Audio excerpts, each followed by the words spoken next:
Next on. I don't understand. You want me to trust your instincts more than mine? I did trust you once, Mir. You know what the result was.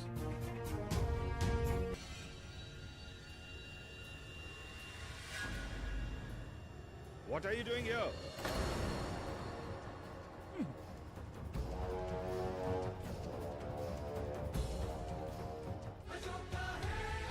On the next episode of Corner. Hey, what's up? It's Julia. What happened? Don't you dare. Then stop testing me. You have 10 seconds. Wanjala, please. 9, 8, 7. You asked me why. Rescue Julia. It cannot all be perfect. I'm not looking for perfect. I wanted to be his number one. But that will never happen, will it?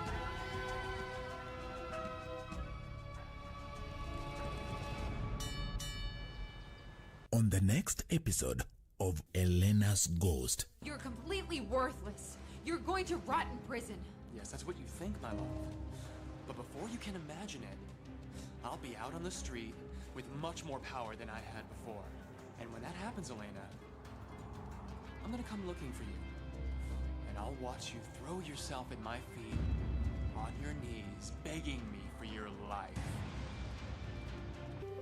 It's like, I don't know, it's like they ripped her heart right out of her chest. Yes. And now she's going to take revenge on those who hurt her.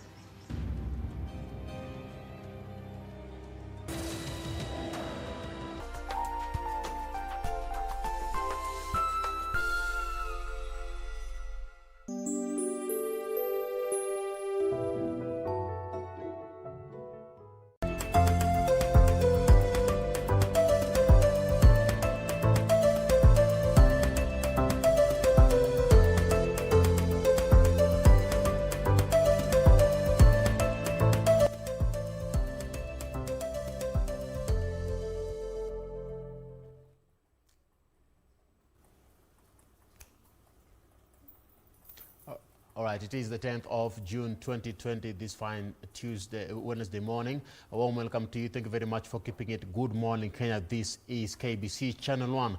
We are coming to you live from the broadcasting house here at the Kenya Broadcasting Corporation in Nairobi, Kenya. We have a lot in store for you this fine Wednesday morning, including a discussion in regards to the ouster of Kirinyaga County Governor Anne Waiguru. Remember, the Kirinyaga Ward Reps yesterday passed a motion to impeach the governor, Anne Waiguru, and recommended her for removal from office, citing issues including abuse of office, misconduct, and violation of the law.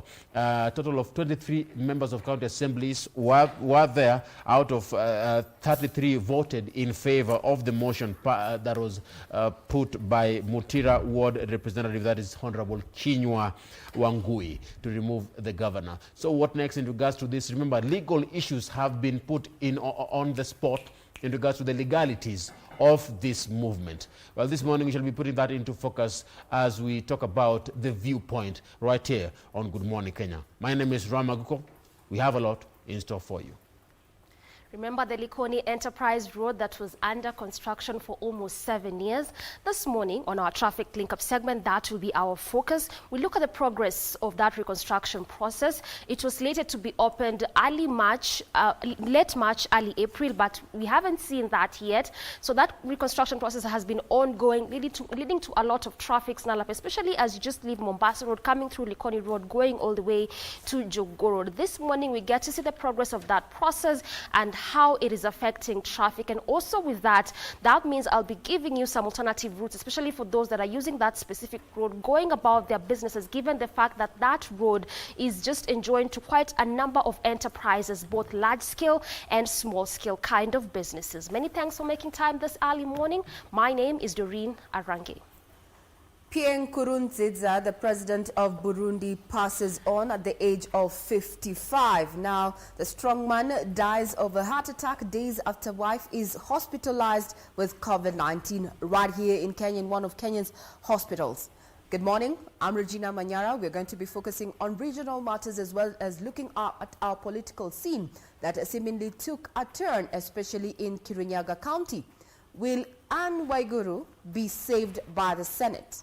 We will wait and watch. That and so much more coming up in the headlines. But before then, how about to look at matters traffic?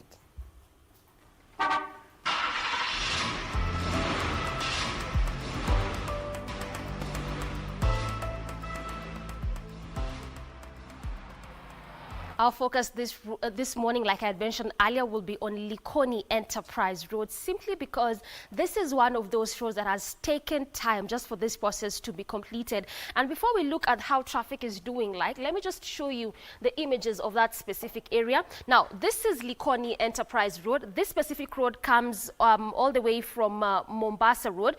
It's one of those good alternative routes for Mombasa Road users, and it goes all the way as you branch off to going through Jogoo Road, coming all the way to the city center. So it's one of those busy roads, and I can tell you for a fact it has taken about 7 to 8 years just for it to look the way it's looking like. And even at that process has not yet been completed.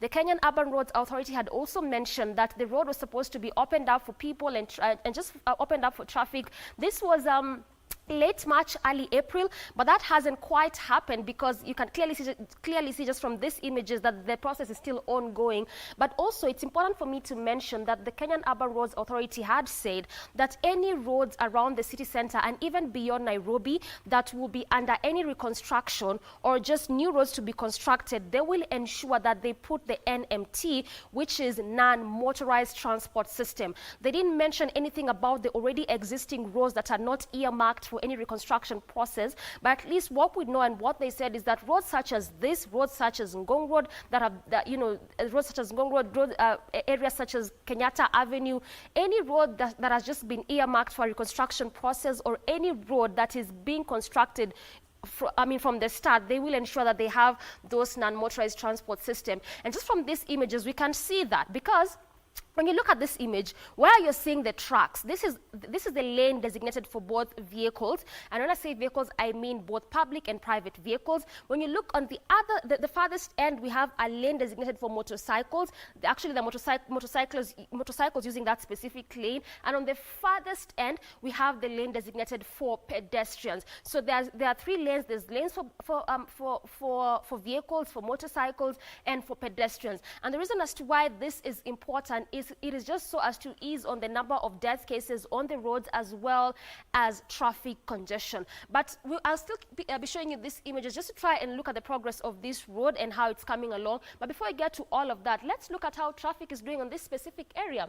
Now, this is the Likoni Enterprise Road. Like I'd mentioned to you, it begins all the way from just as you branch off from Mombasa Road, that is after Ole Sereni, coming all the way to Likoni Road, and it goes all the way past House of Manji, past Lunga Lunga Road, going all the way to, as you join to Jogoo Road, going to the city center. It is one of those good alternative routes, especially for people that apply Mombasa Road, because of the kind of heavy traffic along Mombasa Road. We all know that Mombasa Road is one of those busy roads, especially in this early morning hour, given the fact that it is raining, one of those things that leads to heavy traffic buildup in the early morning hours. So clearly, just the fact that it serves as a good alternative route, and as of now, there's no traffic at all. This is along Likoni Road, especially as you leave Mombasa Road, branching off to Likoni Road, moving at a pretty fast pace. And interestingly, this is on both lanes. So the lane that is leaving Mombasa Road as you come through Likoni Road, as well as the one leaving Jogoo Road, coming through Likoni Road, going all the way to Mombasa Road. Moving pretty fast, no traffic at all, just on some specific areas along Likoni Road. That's just where we're beginning to witness a slight traffic buildup. In fact, it's just a slight traffic buildup. So just clearly showing you that it's a manageable kind of traffic. This is along Likoni Road, but this does not evade the fact that you can still use this road as an alternative route, especially if you're coming from Mombasa Road. So clearly because it's moving at a pretty fast pace, only on some specific areas where there's a slight snarl up. That is on the lane that is leaving Mombasa Road, coming through Likoni Road, going all the way to Lunga Lunga, all the way to Jogo Road, as well as also the lane that is leaving the roundabout area. This is actually where the overpass construction begins. The overpass construction that is being constructed there along Likoni Enterprise Road. Also just leaving that specific tiny roundabout there. As you branch off coming through Enterprise Likoni Road, that is just where again traffic begins to slightly build up. But I mean, as of now, at least you clearly know that around major roundabouts, this is basically what you'd expect to see, either heavy traffic build up or just traffic beginning to slightly build up, because I keep saying that roundabout connects to a number of roads, and it is no different from this one because it comes all the way from Enterprise Road through the roundabout, going all the way through Likoni Road, going all the way to Jogo Road. So that clearly makes it one of those busy roundabouts. And also, the number of small-scale business traders, especially around this roundabout, I can tell you for a fact, they are quite numerous. Again, that could also be the reason as to why there's normally heavy traffic or even just quite traffic snarl up, especially around this roundabout. And also not forgetting the kind of large-scale businesses. There's a petrol station just near here, that's the Total petrol station. There's a number of activities around this roundabout. This could also be the reason as to why there's that slight traffic snarl up there. But unlike major roundabouts where traffic police are normally stationed very early to try and see how best they can control traffic, there's no traffic police around this roundabout are not they're normally not quite stationed around this roundabout, obviously because it is not one of those major or busy roundabouts, so it doesn't lead to heavy traffic snarl up, and our map shows us exactly that. So you can clearly see that in as much as, yes, there's traffic, it is really a manageable kind of traffic. And again, also just looking at the Enterprise Road, that has changed. A couple of minutes ago, this road was just orange, an indicator that traffic had begun building up, but as of now, that has clearly changed. Probably in the next link-up segment, I'll be trying to look for some alternative routes for those that are applying Likoni Enterprise Road, going about their businesses. But as of now, our segment in the headlines up next. A look at different dailies this morning. The Standard, the Daily Nation, the People's Daily, and the Star. Remember to keep your feedback coming through in regards to these stories. What do you think about what is making headlines today? To kick us off, I would like to start with the front page of the Standard newspaper, and that is what I had alluded to earlier. The governor of Kirinyaga County, Anne Waiguru, kicked out. Will Uhuru let her go? That is a question. Could Governor Waiguru's luck atop the food table be running out? Time will tell the trajectory of dramatic career since she shot into the limelight in Uhuru Ruto's first 2013 cabinet. Below we have a story on the president, what the president said. With his newfound control of the Senate, will he and Raila whip the Jubilee and ODM lawmakers to save her? That is a question. When it comes to the Speaker of Senate, Speaker Speaker Lusaka, he will preside over the Senate sitting that will either uphold or throw out Waiguru's impeachment. When it comes to Karanta Kibichu, he says powerful interior PS cost accused of being behind Waiguru's wars. Reports say he has his eyes trained on seat. Now, to open the story, get to dispense of this on Waiguru. Will Waiguru be saved by the powers that be again? That is a question. Will Waiguru be saved by the powers that be again? Well, with 27 out of 33 MCAs participating in the ouster motion with no calls from higher places coming to her aid, Waiguru is now hoping a court order will save her. Remember, I had alluded to earlier on that legal issues have been put in place. Anne Waiguru, the governor of Kirinyaga and survivor of Kenyan political space, was yesterday left clutching at the familiar straws that have always saved her public life from drowning. She has survived impeachment threats, tangled with and felled heavyweights, but will he be saved? Well, there's a history in regards to her journey. As Devolution CS, she was squarely in the women's corner and is credited with being the brainchild behind the National Government Affirmation Action Fund. She was earlier as credited with being the brainchild behind the Integrated Financial management and information system IFMIS portal that later became a source of much controversy about missing, misdirected, miscalculated, and inflated government invoices and payment. Now, in regards to this, what will happen next? That is a question. Chaos as MCAs vote to kick out Governor Anne Waiguru. And it looks like our papers have changed away from matters COVID-19 from the front pages of the dailies to politics. And there's still the similar story like that on the front page of the People's Daily this morning. The header just reads, drama as MCAs vote to impeach Waiguru. There's an image of the Kirinyaga governor there, that is Anne Waiguru. So defiant governor blames her woes on powerful outside forces and vows to resist intimidation. So let's just look at how this story has been fleshed out this morning inside the paper concerning the embattled Kirinyaga governor, that is Anne Waiguru. Again, there's also an image of her there. But the header now reads that Waiguru ousted in drama-filled House session, where it says that the embattled Kirinyaga governor, Anne Waiguru, was yesterday impeached by ward representatives in a spirited fight that had witnessed some of them spending the night at the Assembly's chambers.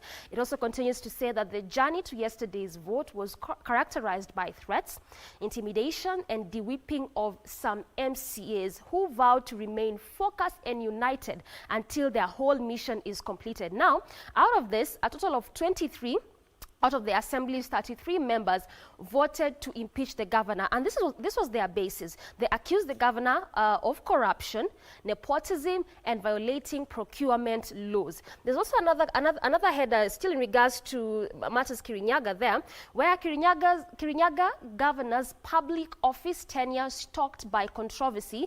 And it says that the Kirinyaga governor Anne Waiguru's tenure public office has been riddled with controversy. Waiguru, who was yesterday handed a humiliating impeachment over claims of running a corrupt and arrogant administration, appears to court controversy wherever she goes. Now, she also says, and she blames the current troubles on Interior PS, that is Karanja Kibisho, who has denied claims that he is eyeing the governorship. So the Kirinyaga County governor is now blaming her current troubles and her issues, saying that it is the PS Kirinyaga Kibisho who is actually causing them.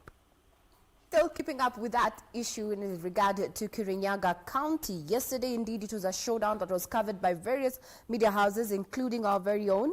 And just to give you an overview, it is alleged that one of the reasons why Governor Anne Waiguru was ousted was gross violation of the Constitution by failing to deliver the annual State of the County address to the County Assembly. Second, violation of Section 46 of the 2015 Public Procurement and Disposal of Assets Act by usurping powers of the accounting officer in establishing an irregular tender evaluation committee composed of governor's partisan staff.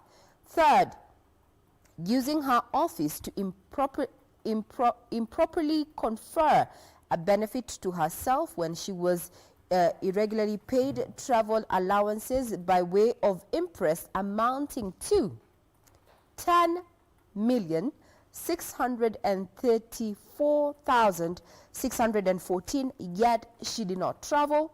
Fourth, violation of the right to health of the people of Kirinyaga County. That is the allegations laid against ousted Governor Anne Waiguru. They're just citing 4 of them that have been highlighted. And while that is happening also, and we know we have battle drones, or rather lines are drawn in as far as politics is concerned, one proponent of Tanga has joined the other side. But before we start talking about someone who has almost a similar name to Waiguru, and that is Waruguru, how about we just get a detailed report from our reporter Irene Mchumodim, who puts the issue of one Anne Waiguru into perspective. Monday night, 23 members of County Assembly in Kirinyaga County spent the night on the County Assembly coaches and floor ahead of Tuesday motion. The MCAs who had appended their signatures to the impeachment motion had to switch off their phones to ward away any form of persuasion. Tuesday, the D-Day was drama-packed. Nominated MCA Lucy Njeri and Karumandi Ward MCA Anthony Monene, ardent supporters of the Kirinyaga County Chief, were kicked out of the assembly after they allegedly became unruly and attempted to disrupt the proceedings. I want the who said I'm done? Kirinyaga County Assembly Speaker Anthony Gathumbi ordered the two to leave the assembly after ruling the duo were out of order, a command that the two would not bow to and instead stayed put. This prompted the Sergeant-at-Arms to forcefully eject the two MCAs out of the assembly. Mutira Ward MCA David Kinyo Wangui thereafter moved the motion that sealed the fate of the governor. Mr. Speaker, when the governor oversees imprudent expenditures on the public resources, when the governor herself accrues benefits that go to her personal account, Mr. Speaker, and when we do our own perusal, our own investigation, we realize that the governor does not travel. The aggrieved MCAs accused Waiguru of gross violation of the Constitution, abuse of office, and gross misconduct. Mr. Speaker, figures amounting to 10 million. Whereas, Mr. Speaker, our roads are in deplorable state. Go to the hospitals, they are not drugs, Mr. Speaker. There are structures that were started in the previous regime, Mr. Speaker, and they are not being implemented. The governor, however, had a backing of 4 MCAs, while 4 others failed to show up at the House. Honorable members, I can therefore confirm that the vote has met the 2/3 requirement to decide on this question. The ayes have it.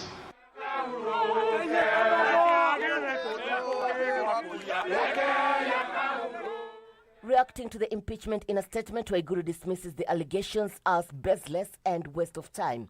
Waiguru says she obtained court order from the High Court stopping any proceedings by the Assembly on the impeachment motion until numerous issues raised with the court were determined, warning that she will not be bullied. Jubilee Party does not condone corruption. The president, who is the party leader, does not condone corruption. And we are just carrying out our oversight duties. The impeachment motion and accompanying signatures will now be forwarded to the Senate that will decide to either adopt or reject the impeachment motion. The Kirinyaga governor becomes the 7th to face impeachment since the advent of devolution, only months after Kiambu Governor Ferdinand Waititu was kicked out. Among those who were once impeached by their county assemblies include Martin Wambora of Embu, Professor Paul Chepkwony of Kericho, Mwangi Wairia of Moranga, the late Nderitu Gachagua of Nyeri, and Granton Samboja of Taita Taveta. But it was Kiambu Governor Ferdinand Waititu whose fate was completely sealed by the Senate. As focus now shifts to the Senate, accusations and counter-accusations would dominate political platforms over the impeachment of county boss. This as a section of political leaders would perceive the impeachment as a political tactic ahead of Kirinyaga's development goal. This as eyes now focus on Kirinyaga Succession 2022. Irene Mchuma Odim, Channel 1 in the county of Nairobi. Now, still on matters politics, let's head over to what's happening in Tanga Kieleweke team. Well, yesterday we had one Raila Odinga, the Honorable, the former Prime Minister, receiving a DP ally, Catherine Waruguru, who is the Laikipia women rep, just a few days after former CS Rashid Chesa loudly complained that Ruto was keeping quiet when his troops were being finished. Raila meets the outspoken Laikipia women rep Catherine Waruguru. A picture there, we have him saying sanitizer. Raila receives the DP ally. That is at the top there.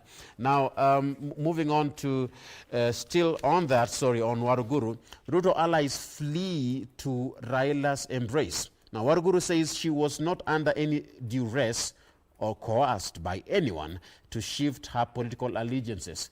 Now, opposition leader Raila Odinga is welcoming jolted political allies of embattled Deputy President William Ruto.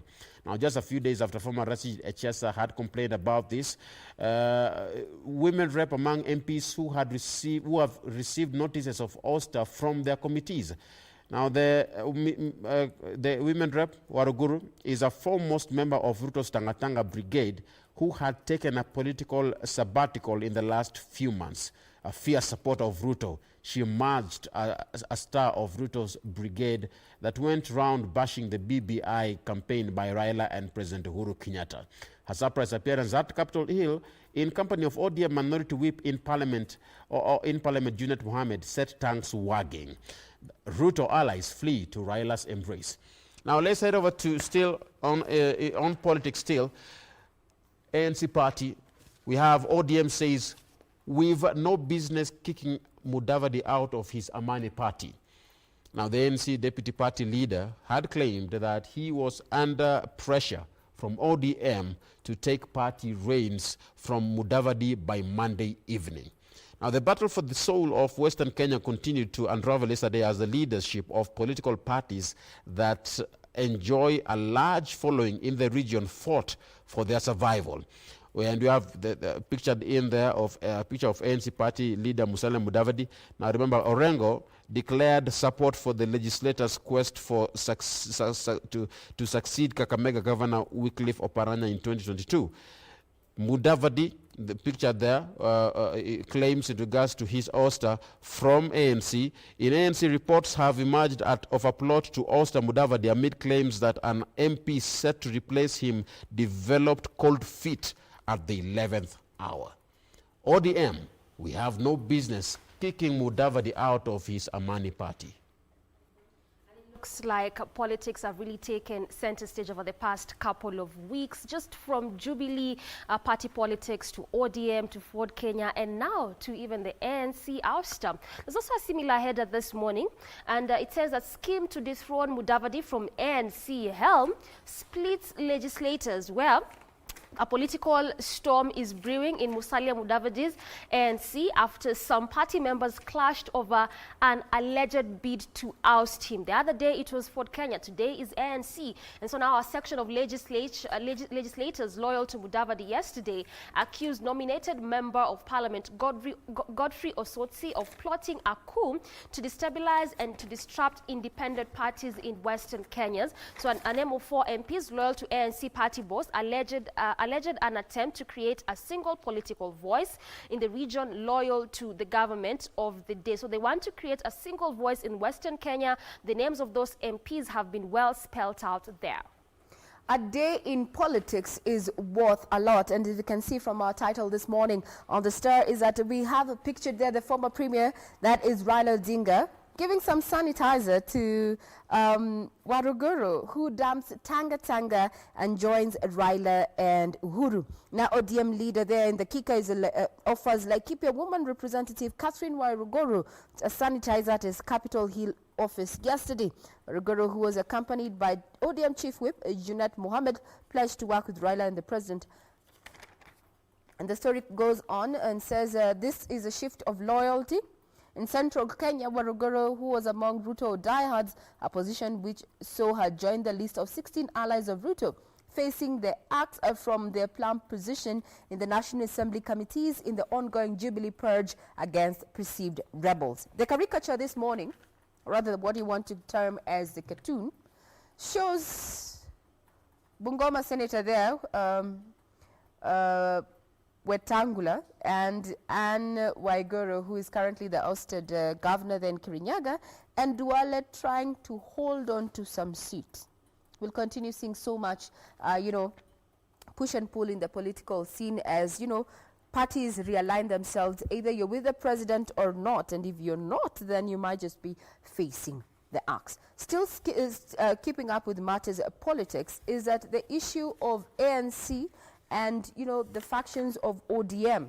Now, quoted there is a story that, on Tuesday, former ANC Secretary General nominated MP Godfrey Osotsi, dismissed the coup plot. He asked Mudavadi to respect the party's constitution and organize an election by Monday when his term expires.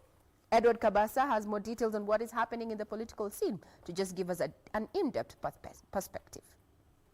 The National Congress Party was on Tuesday at the center of a political turmoil between some members of the Musalia Mudavadi-led political outfit. Nominated MP Godfrey Osotsi claiming that Mudavadi's term at the helm of ANC will expire on June 15th. So the best he can do, without blaming anyone, now, and I'm saying this is the way forward, is for him from Monday to start the process of elections. Osotsi dismissing claims by his Lugari counterpart Ayub Savula that the Orange Democratic Movement had initiated a hostile takeover of ANC. These brothers of ours have already made up their mind. They want to join Ruto. But they want to get an excuse of joining Ruto. I want to tell them, Raila Odinga can never be the excuse of you joining Ruto. Osotsi's sentiments were echoed by ODM Secretary General Edwin Sifuna, who denied that ODM party leader Raila Odinga may be behind the looming upheaval in ANC. Mudavadi is a one-gear lorry hurtling down a hill unaided on a long-term self-destruct mode that has never needed the assistance of Right Honorable Raila Odinga or ODM to crash into oblivion. I was approached by Sifuna himself 3 weeks ago in a meeting. And Sifuna told me, work with us. We are planning on how we can make sure that the Luhya community follows one course, then later we can change course towards the Luhya community. What does that mean? We know that some of these parties have deliberately been made small, thin, and short for selfish interest. A section of ANC MPs, however, dismissed Osotsi, claiming that the nominated MP is not a duly registered member of the party. Osotsi is not a member of the Aman National Congress. Even if you go to the political party's office, you will find that Osotsi has already been removed from the register. ANC is a very stable party under the leadership of our party leader, Mheshimiwa Mudavadi, and we have always been a very disciplined party. The unfolding political power struggle in the Musalia Mudavadi-led party comes at a time Bungoma Senator Moses Wetangula is also fighting to defeat a coup in Fort Kenya. Now, moving on to other news. You failed us. That is what Uhuru tells Maraga. You have failed as the CJ, Uhuru tells Maraga.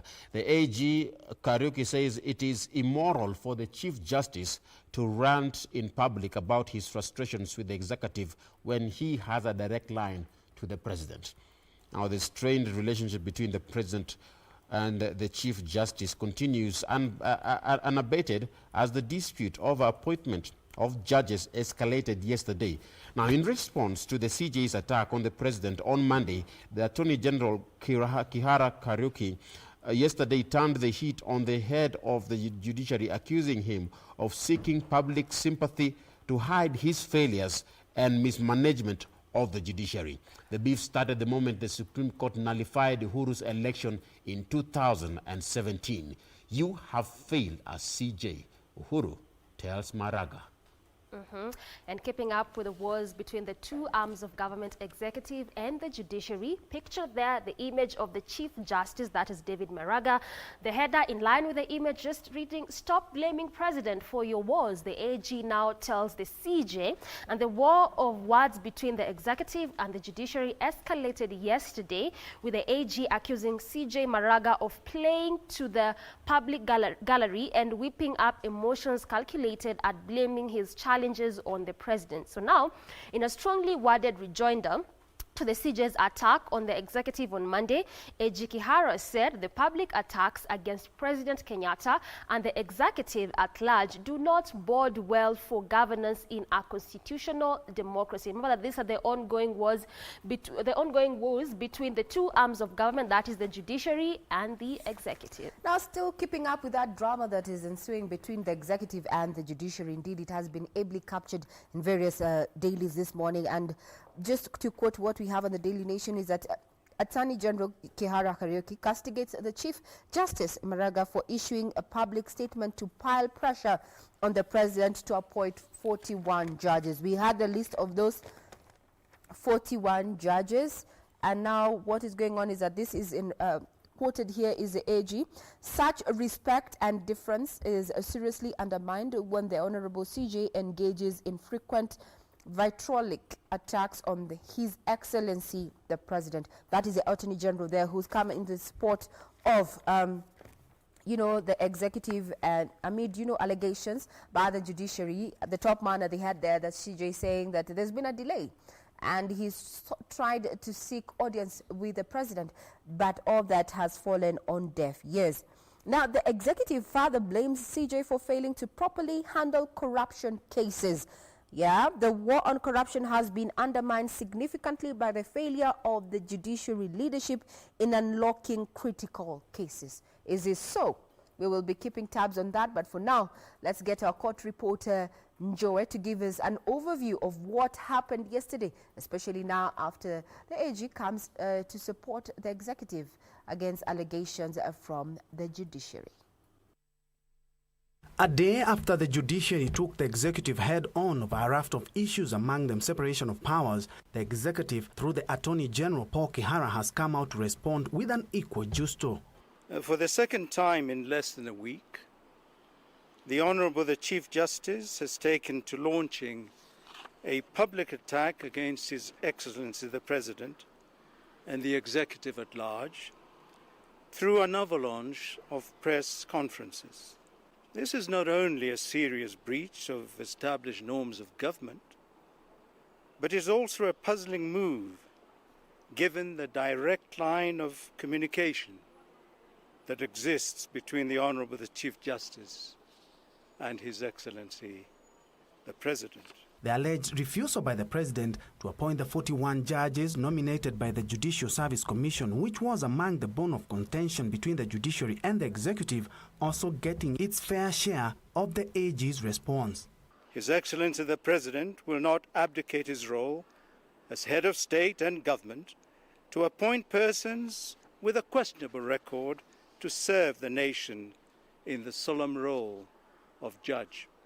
The AG observed that the President has been issuing executive orders since 2013 in a manner that did not interfere with the independence of the judiciary, and that the Chief Justice had never raised objections. The executive shall not play to the gallery, but rather we shall reach out to our counterparts and seek to build synergies and cooperation demanded by the people of Kenya from their government. He noted that the judiciary had always had a backlog of cases, including corruption cases that the President had lamented about earlier in the year during the annual judicial report. Chief Justice David Maraga on Monday took a swipe at the President, accusing the head of state of failure to appoint the 41 judges recommended by the Judicial Service Commission late last year. As Your Excellency has pledged in the past, you respect the rule of law.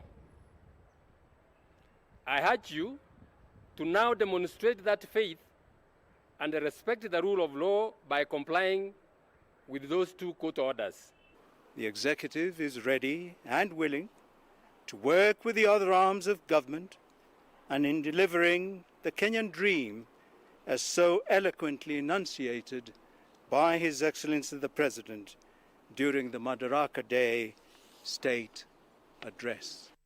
The Attorney General cautioned the Chief Justice against publicly attacking the President, noting that it was a way of eroding the confidence the executive has on the judiciary. For Channel 1 News, I'm Ben Troenjue.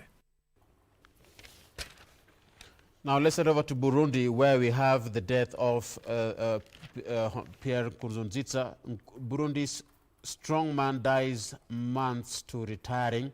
Unconfirmed reports say Nkurunziza died of heart attack, but observers link the death to coronavirus.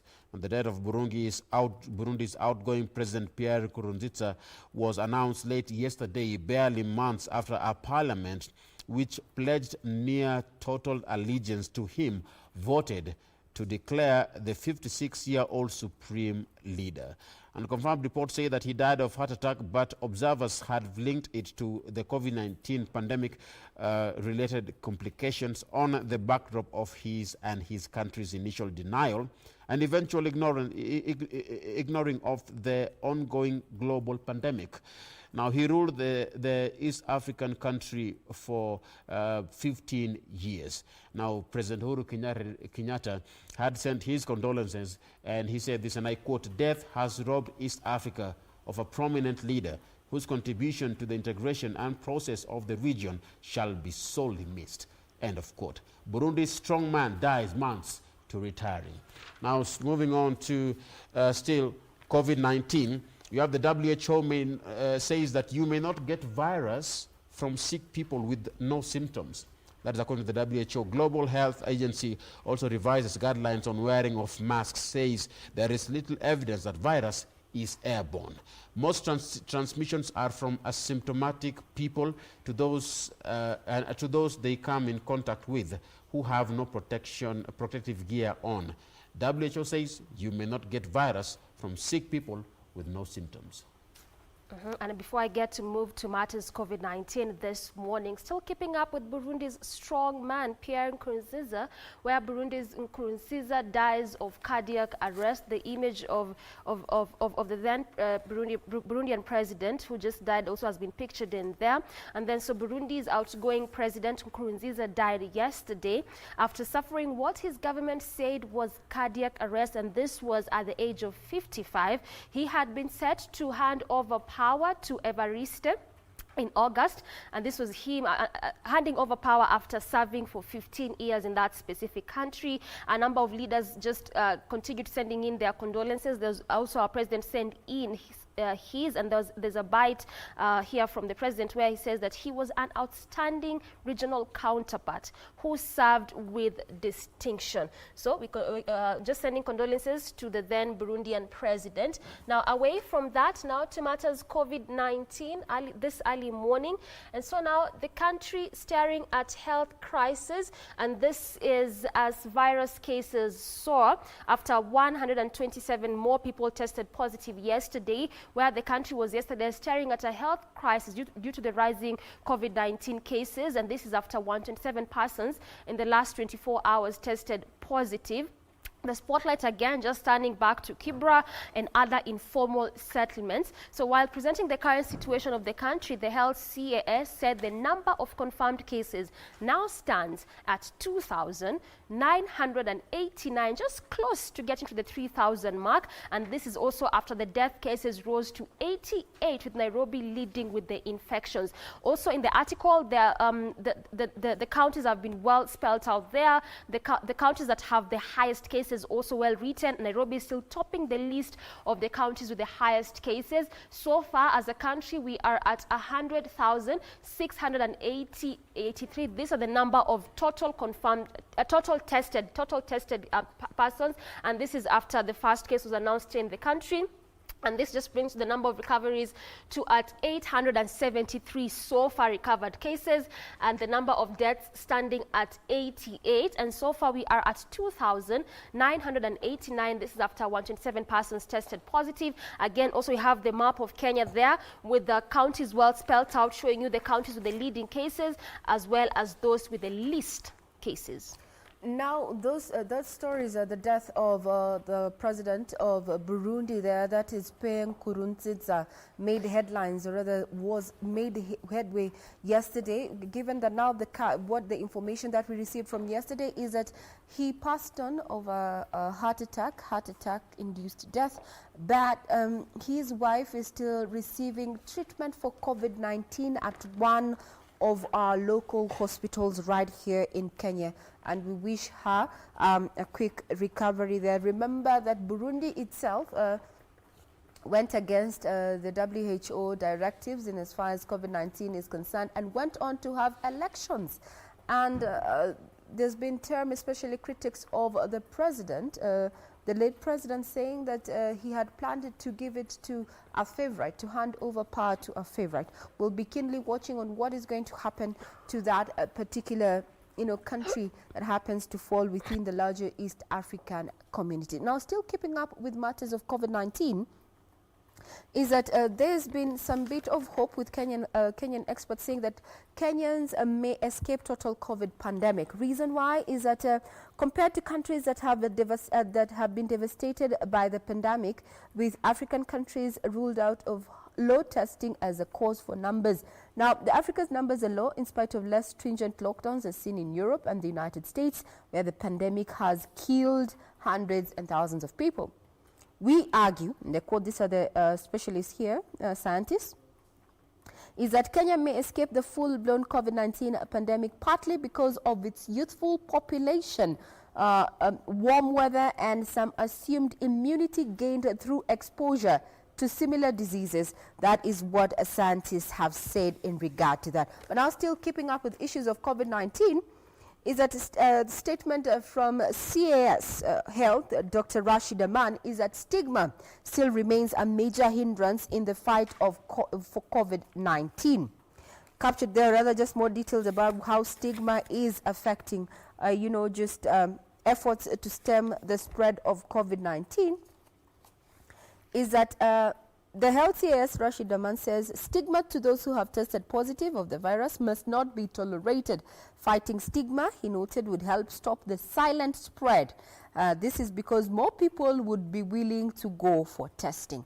So if we continue stigmatizing persons who have tested for COVID-19, then most of us will shy away from actually going for those testing, given that government is really working on the issue of, just ensuring that we do mass testing so that we can know how many of us have this particular virus and we are able to contain it. Now, still keeping up with that report, there's the issue of church reopening as well as school reopenings. But now we focus on church reopening and what the NCCK has to say about that issue with Timothy Kipnusu. The National Council of Churches of Kenya has applauded the government decision not to open places of worship until there is evidence that the pandemic has been put under control. Led by NCCK General Secretary Reverend Canon Chris Kinyanjui, the council has also indicated its support in President Uhuru Kenyatta's move in forming a task force that seeks to do consultation on the protocols to reopen churches, warning that a rush to open places of worship will be tragic at the moment. We want to reopen churches, but we said this is not the time for us to reopen the churches. There is no country that has reopened their churches when their cases are going up. Concerning the school, the council says pupils should be allowed back to classes when the situation has been normalized and the country declared COVID-19 free. Tumeongea kwamba shule zisifunguliwe hadi wakati tutajua kwamba hakuna danger ama hakuna hatari ya watoto wetu kuambukizwa na virusi vya corona. In the meantime, the council wants the Ministry of Education to facilitate rapid investments in expansion of school facilities to ensure that all learners are safe when they resume. Ya pili ni kwamba tunaomba serikali iweze kupanua mashule kwa sababu ya social distancing, watoto hawatakaa pamoja. Haswa ile mashule ya kule vijijini wakuwe na shule extra classrooms pahali watoto wataenda kusomea. On the review of the constitution, NCCK says any intended changes must be guided by the need for a cohesive nation, inclusivity, and create a vibrant and dignified opposition to hold the government to account, and that such a review must be formalized, structured, and anchored in law. Hiyo referendum ikuwe ni ya kuleta uwiano kati ya Wakenya, sio ya kuwatenganisha.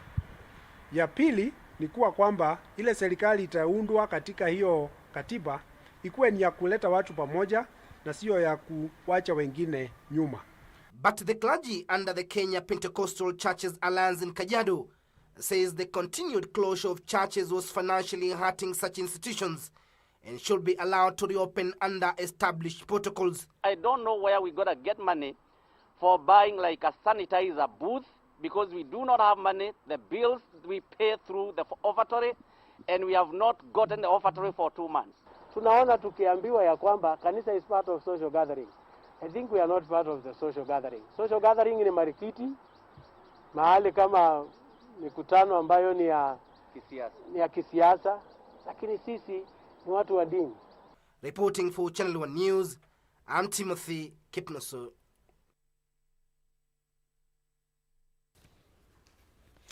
All right. In other news, hundreds of patients abandoned their hospital beds across Kisumu County after nurses and clinical officers went on strike.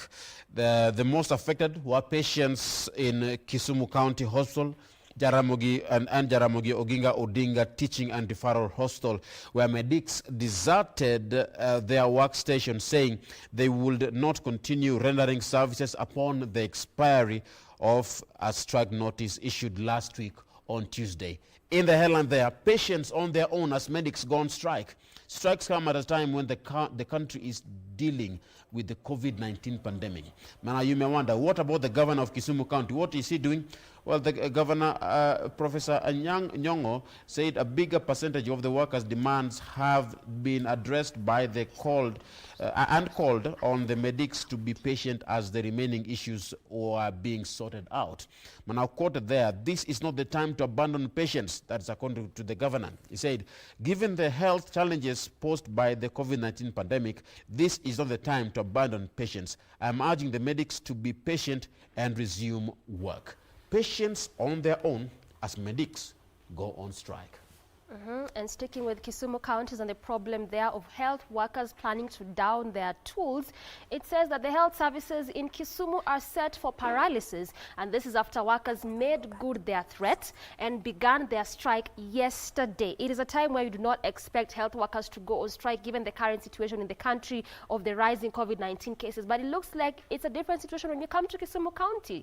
And so the health workers now vowed not to relent until their grievances are fully met. They had issued this strike notice on June 2nd, effective yesterday midnight, demanding promotions, redeployment, and of chronic late payment of salaries. So these are just some of the problems that they want to be addressed, and among them is promotions and the issue of salary. And like I mentioned, it is a time when you do not expect any health worker to be downing their tools, but it looks like a different case in Kisumu County. Indeed, just to remind you that in case that you missed that particular report, you can always log into our website, that is www.kbc.co.ke, to find out what our reporter, who is based in Kisumu, Simon Achola, had to, just got around that issue of Kisumu frontline workers, per se, there's nurses, saying that they want to just put down their tools because they're not getting the support that is required from the county government there. We're still keeping up with what is happening as far as news. Handing over to you, Ram. Let's head over to the counties and get to see what's happening in different counties in the country. And I would like to start with Nyandarua County. We have a U.S. group helps brutalized woman in Nyandarua County. Well, an organization of Kenyans living in the U.S. has come to the rescue of a woman brutally attacked by her husband 3 weeks ago. And according to the Standard, they say they published her story.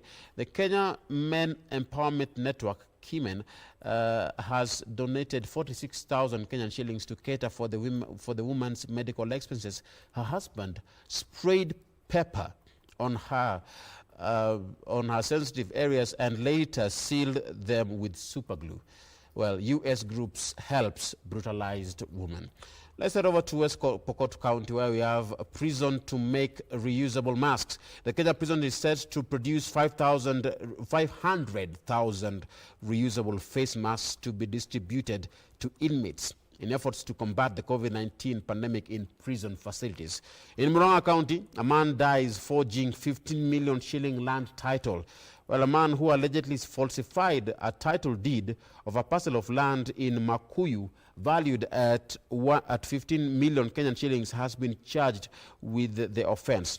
But now Francis Mwango Jorege denied the charge and was released on a 50,000 shilling Kenya bond by residents Magistrate Sheila Nyaga.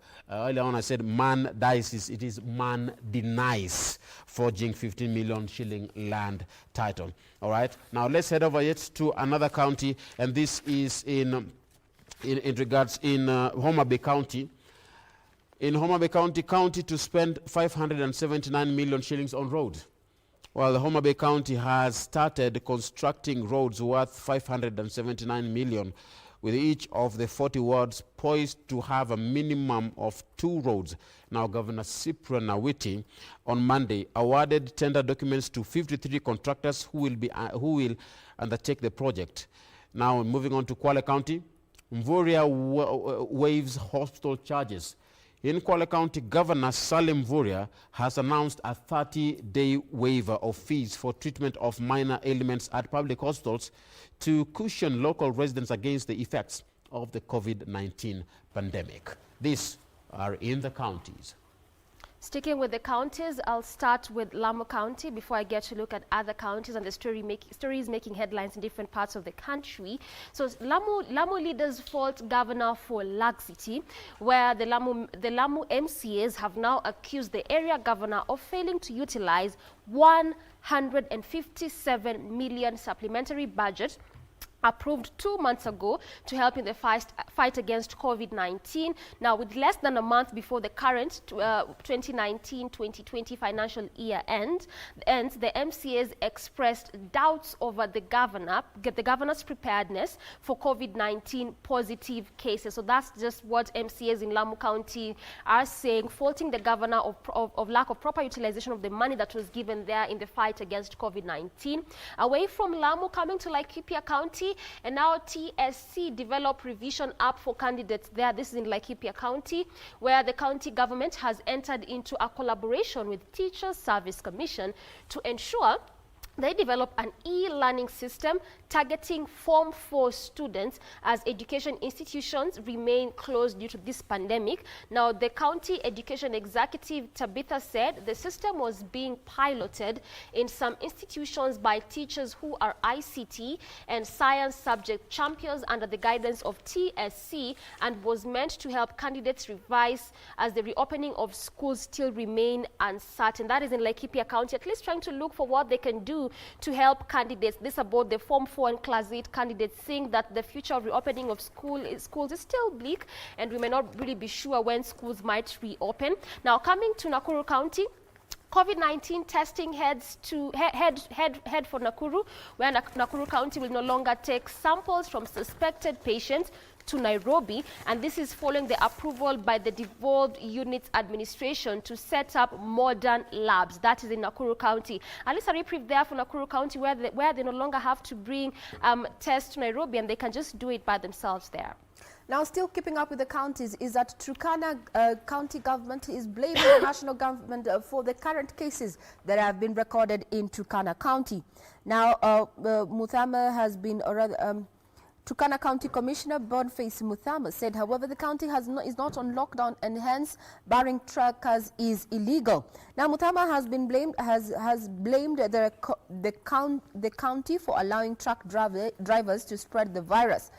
Nanok says Turkana has 8 cases and 6 are truckers who tested positive at the Nadapadal, Kenya, South Sudan border. Away from stories in Turkana, is that there's a call there from Western, is that lockdown Busia to contain virus spread. That is Otichilo's appealed to President.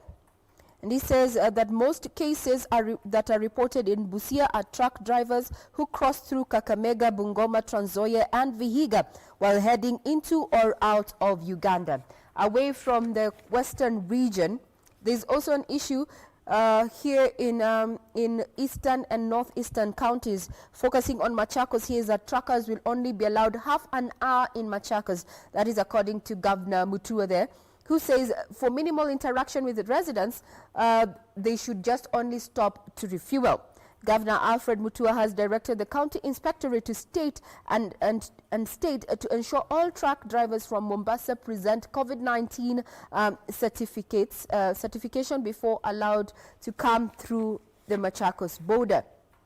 Now, in central region, hunger, rent dues force Waiteria residents to sell household items. Now, most casual workers in hotels, bars and construction sites in Thika and Murang'a are resorting to selling their household items to just, help them get by. There is one of the residents quoted there is Grace Mbogwa, who says her family have rows have increased also in the estate. Hardly a day goes by without hearing couples fighting.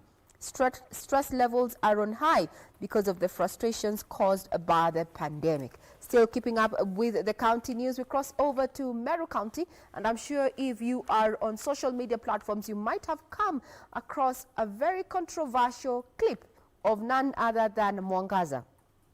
Now, Mwangaza is the woman rep called Kawera Mwangaza of Meru County, and Governor Kiraitu Murungi has kicked up his rivalry with woman rep Kawera Mwangaza, accusing her of political conmanship, maintaining that she must pay taxes. Now, on Friday last week, Meru Revenue Board manager John Ntoyoti led a team that raided Miss Mwangaza's Vite TV, which he said owes the county 509,000 in unpaid business permit fees and other levies since 2016. He added that several reminders had been ignored.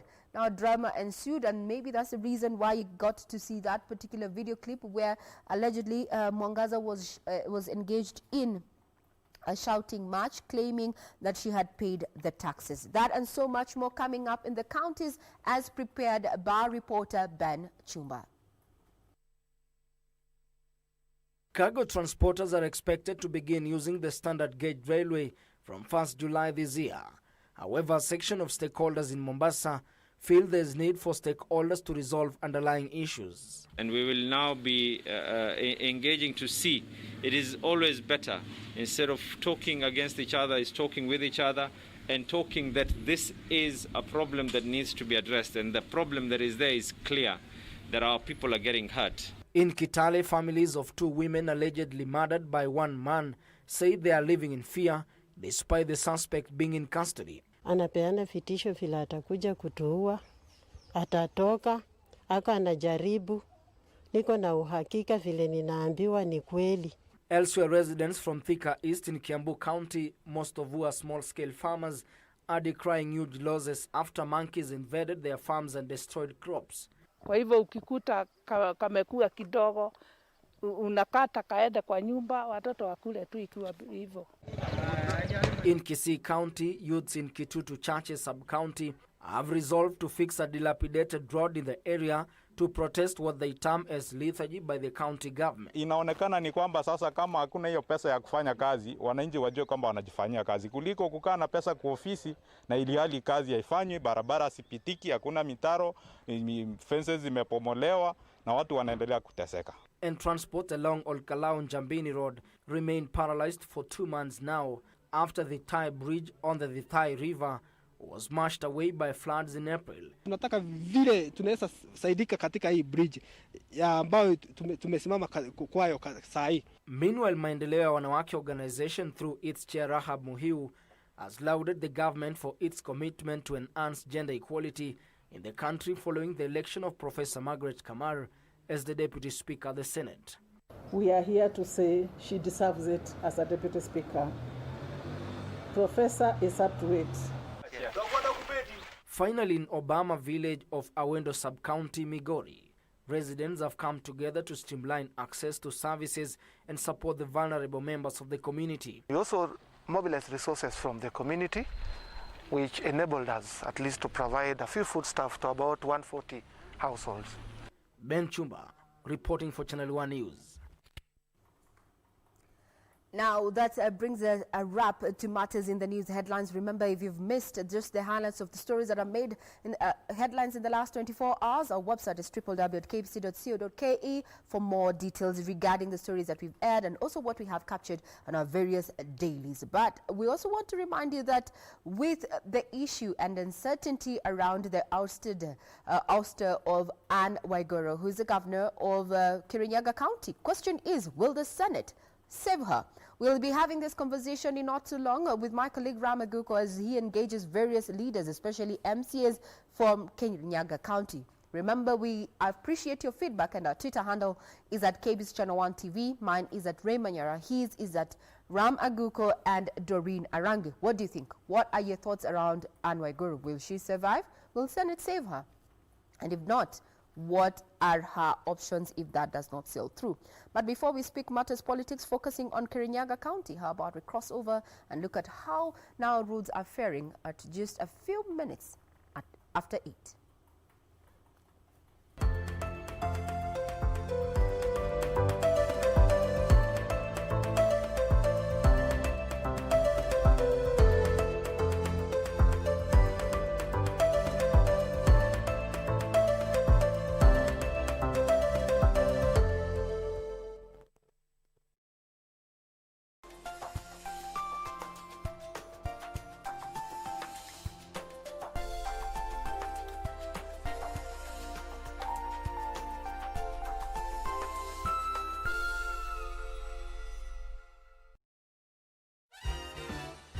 I'm Cyrus. My God, that's them. Wow! Ooh, a porch swing. I know what I'm doing this weekend. Oh, grody.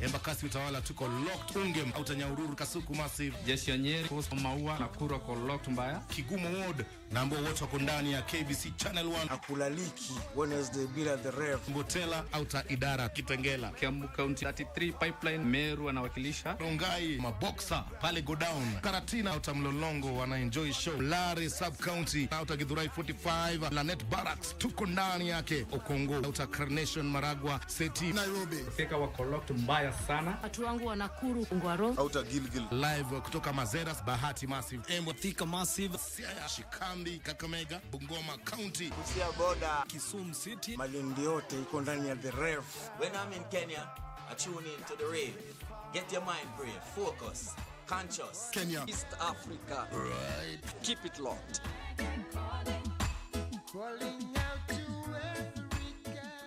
Next on. I don't understand. You want me to trust your instincts more than mine? I did trust you once, Mir. You know what the result was.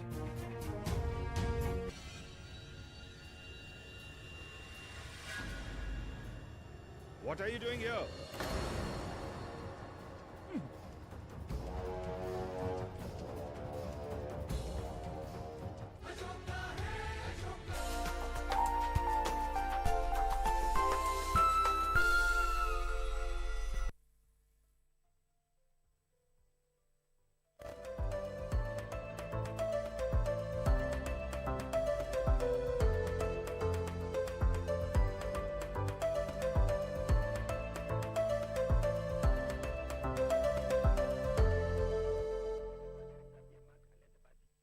At 4 minutes past the top of the hour, time for our next traffic link-up segment. I had mentioned to you that I'd probably be looking out for some alternative routes, especially for those that are applying Likoni Enterprise Road, since that is our focus this morning. But let's just look at how traffic is doing, like at exactly probably 5 minutes past the top of the hour.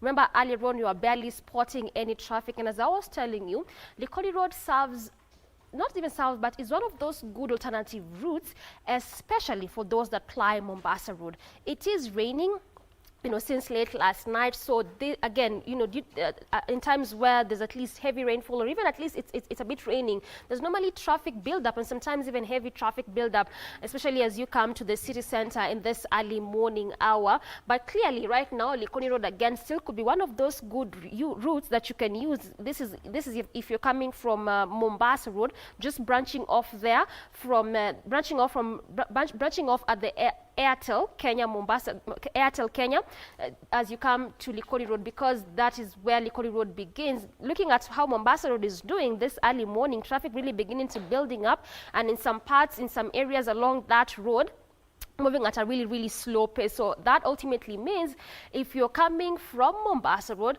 then you may not want to do the traffic, especially around Bellevue, coming all the way to Nyayo Stadium roundabout, all the way to Uhuru Highway, since that is again one of those busy highways, and the kind of gridlock along that road sometimes just becomes very unbearable. So you may just want to use Likoni Road as the alternative route, which is our focus this morning, looking at how this road is doing in terms of traffic, moving at a pretty fast pace. And this is on both lanes. The lane that is leaving Mombasa Road as you come through Likoni Road, going all the way to Lunga as you branch off there, going all the way to Jogoo Road, moving at a pretty fast pace. In fact, there's no traffic at all, just on some specific areas along the road where there's a slight traffic build-up along that route. And when I say a slight traffic build-up, I'm just trying to say that it is a manageable kind of traffic.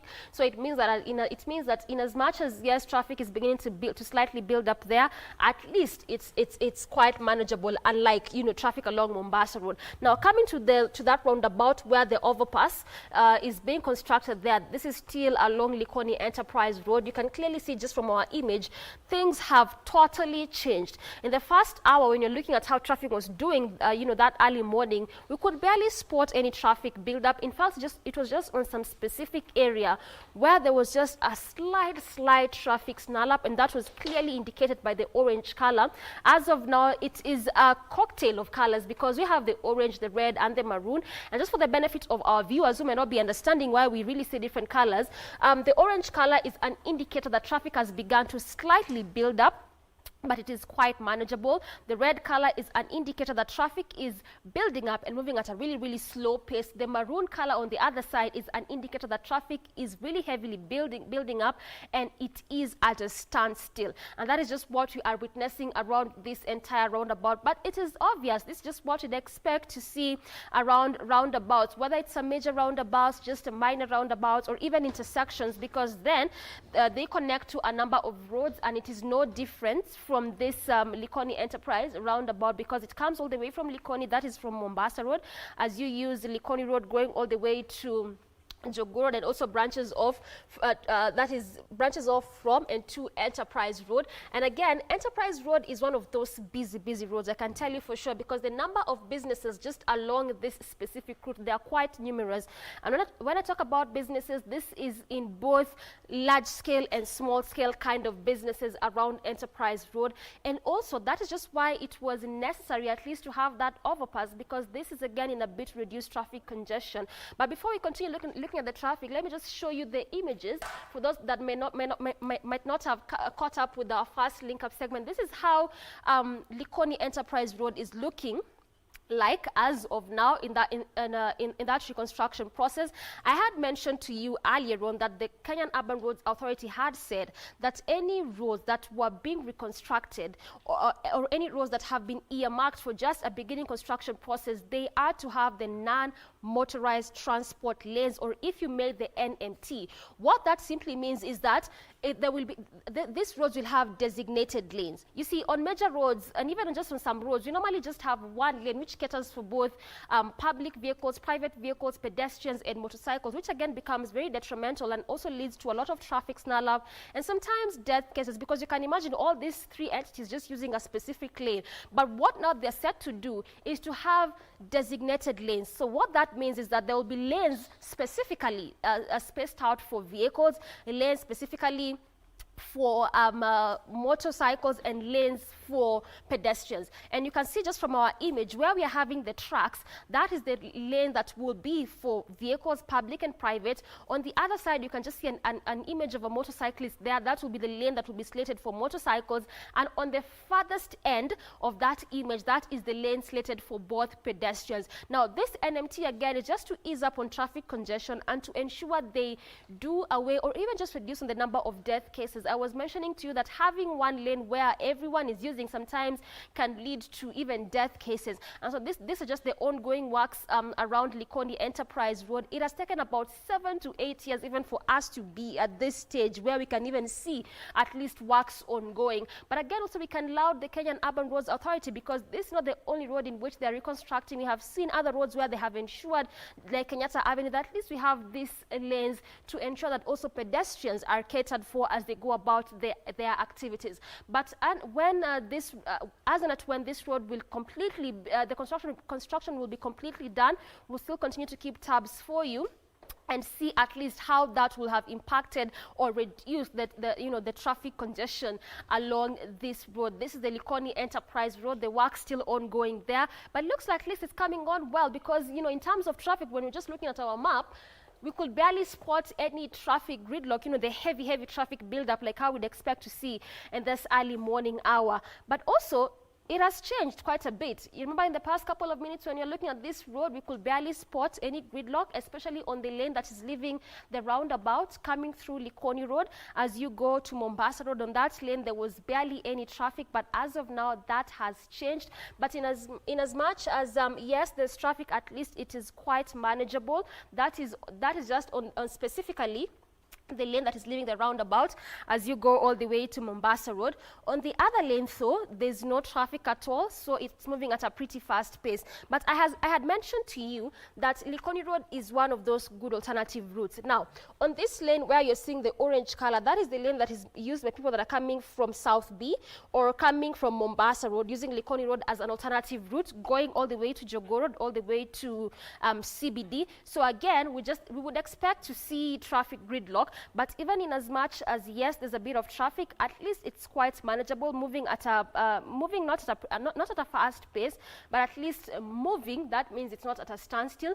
On the other lane, the one that is leaving Lunga Lunga, leaving Enterprise Road, leaving Jogoo Road, coming all the way to South B, coming all the way to Mombasa Road, on that specific lane, it's moving pretty fast. In fact, there's no traffic at all. So what actually this means is, if you're coming from Jogoo Road and you do not want to do the traffic along Jogoo Road, because just like Mombasa Road, Jogoo Road is one of those busy roads, not because there are any large-scale businesses like I would see along Mombasa Road, but because of the kind of estates. I keep telling you that traffic along different roads is because of different reasons, and along Jogoo Road is just because of the kind of numerous estates that supply that specific route. So that means if you are coming probably to the city center or even going to Mombasa Road and you don't want to do the traffic there, then you can just branch off that is just branch off away from Jogoo Road using Likoni Road as you come all the way to Mombasa Road.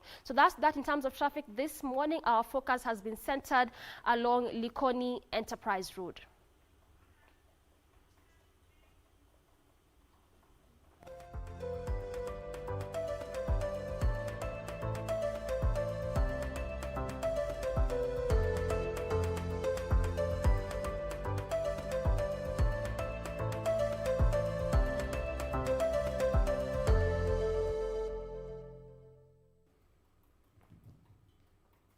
Now, Kirinyaga Ward representatives, members of county assemblies, have passed a motion to impeach Governor Anne Waiguru and recommended her removal from office, citing abuse of office, misconduct, and violation of the law. These are claims that have been put by the members of county assemblies in Kirinyaga.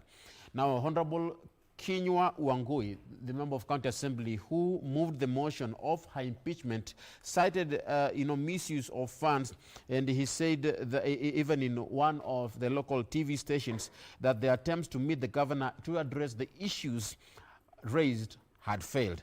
But now a total of 23 members of county assemblies out of the 33 voted in favor of the motion by the Mutira ward representative to remove Governor Anne Waiguru from office. 4 members of county assemblies abstained, while 6 were absent. This morning, our eye will be on Kirinyaga County. And to help us in this discussion, we am joined by, to my left, by William Washira, a lawyer. Karibu sana, William. Asante sana. And I'm also joined to my right by Frederick Sasia, a political and current affairs analyst. Karibu sana, Fred. Hope you gentlemen are doing well this morning. And as we begin this morning conversation, remember, you can be part of it. The hashtag is Good Morning Kenya at Ramaguko at KBC Channel 1 is the station handle. We are also live on Facebook, so keep texting and keep tweeting. Will Governor Anne Waiguru survive? Well, in the dailies, the question was, kicked out, will Uhuru let her go? Will Senate let her go? These are the questions that we would like you to answer even as we continue with this morning conversation. So, gentlemen, let's get it going. Let me start with you, Fred. Now, what do you think about the governor's impeachment? First, I have to say thank you, this being my first time on KBC Channel 1. I appreciate for being hosted. Then, my opinion on Governor Waiguru impeachment is quite different because she's not going to bow down easily. Governor Waiguru is a top vocalist in the handshake choir, so you don't expect her to be kicked out easily because you look at the balance of women and she's been so close to those advancing the handshake politics, so her going home is not really easy. And combining that with what she alleged that she had a court order barring the motion from being discussed, then you expect a total drama going forward. Now, so you're saying by virtue of her gender, but by virtue of her being female, then her ouster will not be possible? Not by virtue of her being a female, but by virtue of her being a female in the handshake politics. You understand right now is what is your opinion on the current politics? There is a wide range of opinions, but if you support the handshake, then there are high chances that you might survive some of these onslaughts, and Governor Waiguru is one of the people who are going to survive through, not because she's a good in terms of integrity, but because she's on the right side of the current politics. Okay. Yes. And by the right side of the current politics, you're talking about which side? The side of the handshake. All right. Washira, yes, your thoughts on the impeachment of governor? And do you agree with what Fred Sasa is saying? I don't agree with Fred, but to some extent, there is a sense of what he is talking about. And also have to say thank you because this is my first time to be here. And thank you so much. Karibu sana.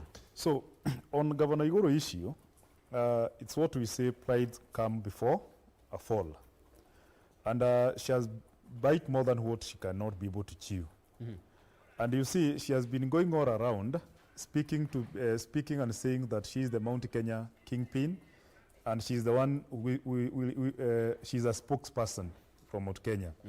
Remember, this one has awakened other giants and rattled many, including people like Kefisho, of whom they are really fighting. They are really fighting to control the vast voting of Mount Kenya and also the Kirinyagas per se. And one thing, it will be so hard. It will be so much for her. It will be very hard for her to survive, because if you see how how she was impeached, there are sufficient ground on her impeachment, according to the Article 181 of the Constitution of the Republic of Kenya. And the motion was brought forward by Kenywa Wawangoi, according to the Section 33 of the County Government Act. And all the procedures were followed. And even at the end of the day, the 2/3 of majority of the County Assembly voted for her ouster. Yeah. So if she's going to be taken to the, because the Speaker of the County Assembly need to communicate within 2 days to the Speaker of the Senate, I don't see her surviving on this ground. She has been clinging on this about court order, and the court order which was issued, it had 2 issues. That one, this case of impeachment. The impeachment was to be held until the whole issue be determined. And the second one was about he was claiming about her rights being interfered through in this era of COVID-19. Now, the judge, by giving that issue of court order, it was to an extent, if you go to the second one, it was to the extent until when these COVID guidelines or principles, they are going to be relaxed. So, to me, I don't see the need. I don't see her surviving. Now, Wachira, you are a lawyer. Yes. And I would like to get it from you. Did the county assembly act in contempt of court? They didn't. They did not? They followed the due law process. But there was a statement given by Governor Anne Waiguru in regards to that. You see, and that's what I'm telling you. The court order that was issued by Justice Coril, if I'm not wrong, he said the impeachment has to be halted until the whole issue is being determined. The second thing that was there, he gave a reason for the halt of the whole process due to this COVID-19. The COVID-19. And that was the reason for the court order. The court order indicated that any county assembly proceedings should be halted till everything is settled down. In fact, the second question you need to ask yourself, why did President Kenyatta held a meeting at State House? Why somebody like these guy from this Kotu have been having a lot of meetings at home? At Woli. At Woli. How does the rights of Governor Igoro being violated, or he can be able to be seen in Capitol Hill? You see, he is being seen dancing here and there. So the matter, according to her reason now, the judge indicated that until the whole issue of COVID-19, the guidelines are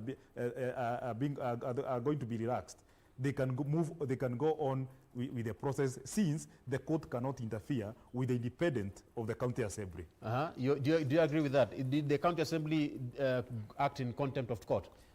First, before I come to that, I need to give a clear view of my opinion. First, I'm one of those people first believed Governor Waiguru should not have been elected in any public office because of integrity issues. So when I argue out and say that Governor Waiguru is going to survive, I'm not really supporting, I'm not really saying the grounds that were brought for impeachment were not valid. The grounds were so much valid. But then under what grounds do you say that you question her integrity? Because one should be is innocent till proven guilty. You see, it is in the public opinion that Governor Waiguru was CS in the docket of when she was the corruption that was happened in NYS. And we all know what transpired in NYS. There was a lot of cash that was lost. That case has never been settled. And in as much as I'm concerned, it was settled through political means. But if you go to the court means, Governor Waiguru was vindicated, which was not really the right decision. But going forward, as I said, I really don't think the county assembly went on with the motion as in regard or respect of the court order. Why? Because if the court order indicated that until the COVID measures were relaxed, then someone comes and asks, right at the time they were discussing the motion, was it now the real good time that they were supposed to discuss according to the court order? That's why I'm saying Governor Waiguru will still go back to the court and realizing that the CJ has been complaining about the executive not adhering to court orders. I'm really sure the Maraga court will still issue another court order, stopping that process and calling it off completely. But even if that is not done and the motion goes to the Senate, I have already said currently, if you are corrupt or if you are held for a corruption case, we understand our parliament. It is not really they look into integrity or the issues that were brought. They look into your status in the current politics, your opinion in the current politics. Governor Waiguru right now is on the right side of politics in our country. She supports the president. She's in right terms with the former Prime Minister, Mr. Raila Odinga. So you expect the two to marshal their support in the Senate, and Governor Waiguru will be vindicated not because her integrity is not questionable, but because her politics is right at the moment. Meaning that if she's on the right side of politics, then the MCAs who hosted her are on the wrong side of politics. You see, in our current situation, you can even argue out and doing a follow-up that Mr. Tuju tried to do a follow-up and stop the impeachment. And that's why you saw there was some chaotic scenes that the MCAs had to spend a night in the chambers, purporting not to be bribed by anyone else. And in doing so, you realized also the other political forces. We've seen Mr. Kibichu engage in fights with Governor Waiguru. So entirely, it is a political process, not really an issue we can relate to our integrity. It is pure politics, and we understand our politics.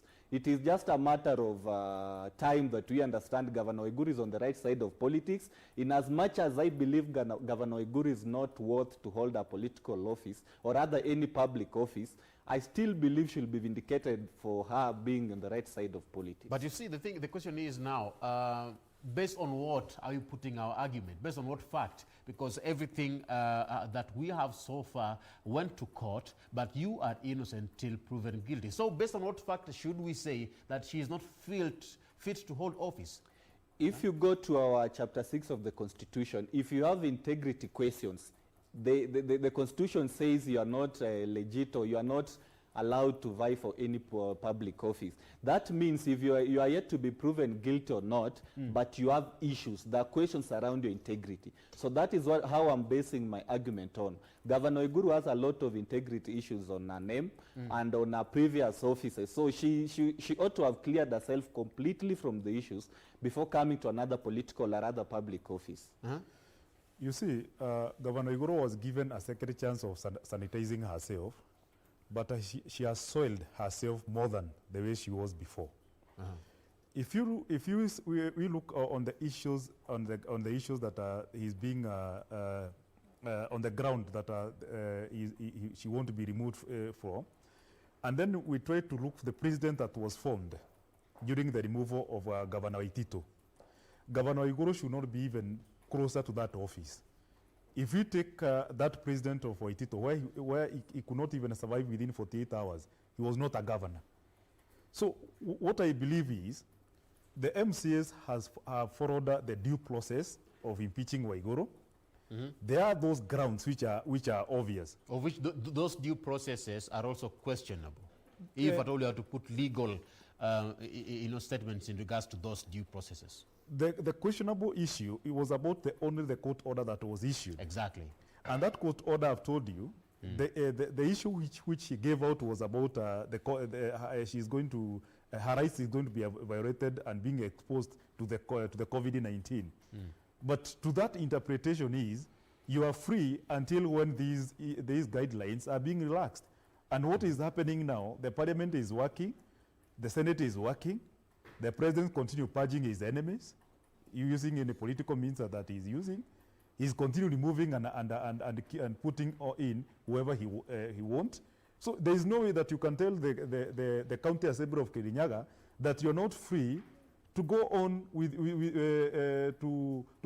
your issues, and that is why and you can see from the beginning, as my friend has said, we have seen the Jubilee government trying to interfere with the whole process and trying to save her.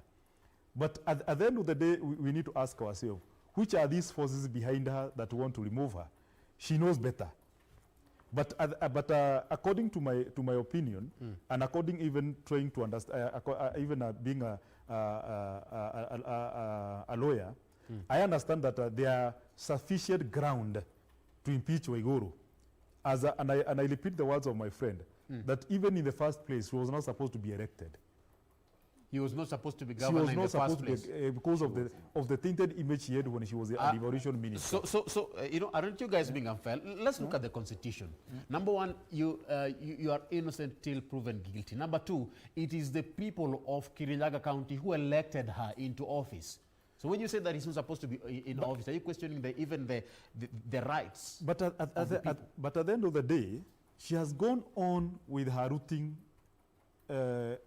spree and her routing career that she has mastered for.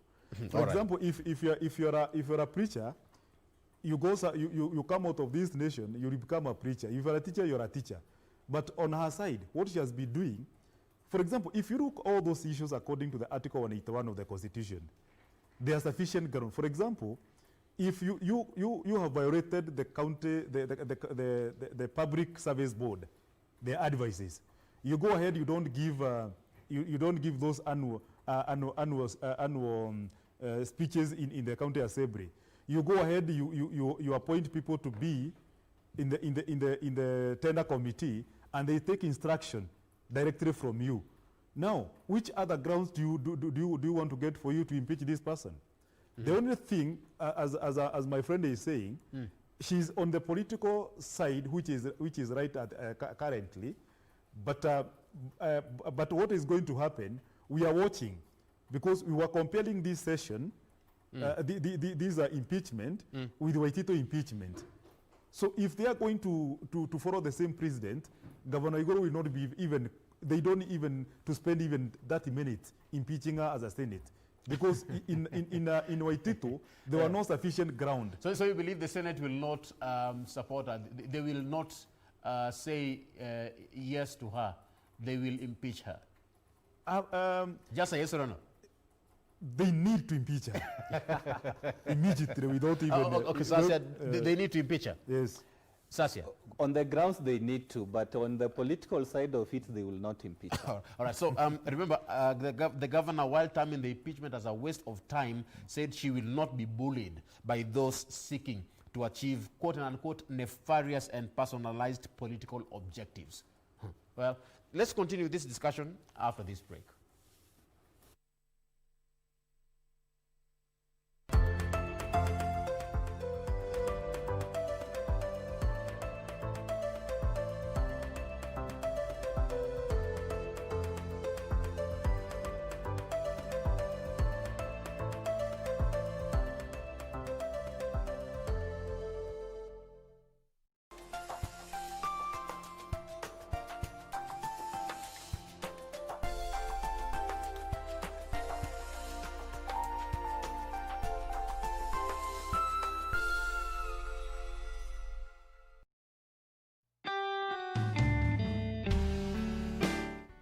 Hamjambo wa Kenya wenzangu, mimi ni Mheshimiwa Mize.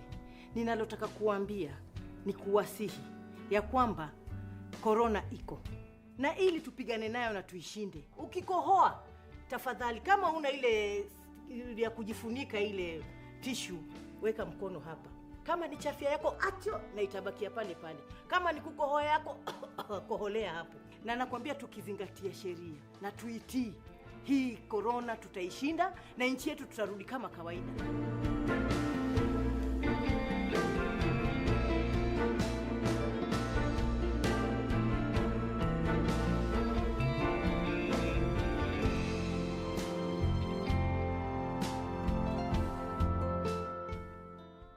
On the next episode of Corner.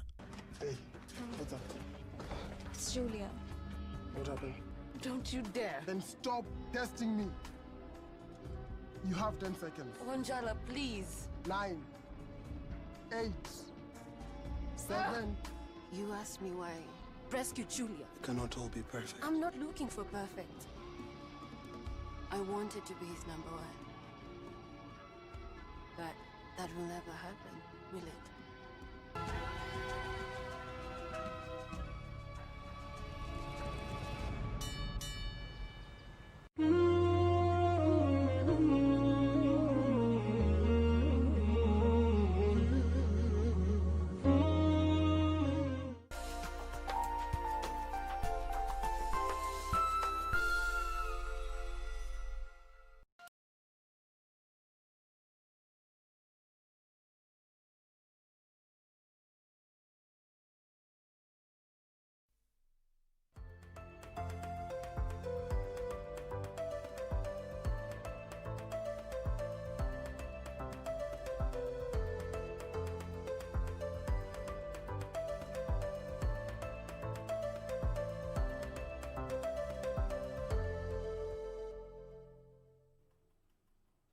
Remember, our conversation on Kirinyaga County continues. But before we continue with the panelists here in studio, take a look at this. Monday night, 23 members of County Assembly in Kirinyaga County spent the night on the County Assembly coaches and floor ahead of Tuesday motion. The MCAs who had appended their signatures to the impeachment motion had to switch off their phones to ward away any form of persuasion. Tuesday, the D-Day was drama-packed. Nominated MCA Lucy Njeri and Karumandi Ward MCA Anthony Munene, ardent supporters of the Kirinyaga County Chief, were kicked out of the assembly after they allegedly became unruly and attempted to disrupt the proceedings. Kirinyaga County Assembly Speaker Anthony Gathumbi ordered the two to leave the assembly after ruling the duo were out of order, a command that the two would not bow to and instead stayed put. This prompted the Sergeant-at-Arms to forcefully eject the two MCAs out of the assembly. Mutira Ward MCA David Kinyo Wangui thereafter moved the motion that sealed the fate of the governor. Mr. Speaker, when the governor oversees imprudent expenditures on the public resources, when the governor herself accrues benefits that go to her personal account, Mr. Speaker, and when we do our own perusal, our own investigation, we realize that the governor does not travel. The aggrieved MCAs accused Waiguru of gross violation of the Constitution, abuse of office, and gross misconduct. Mr. Speaker, figures amounting to 10 million. Whereas, Mr. Speaker, our roads are in deplorable state. Go to the hospitals, they are not drugs, Mr. Speaker. There are structures that were started in the previous regime, Mr. Speaker, and they are not being implemented. The governor, however, had a backing of 4 MCAs, while 4 others failed to show up at the House. Honorable members, I can therefore confirm that the vote has met the 2/3 requirement to decide on this question. The ayes have it.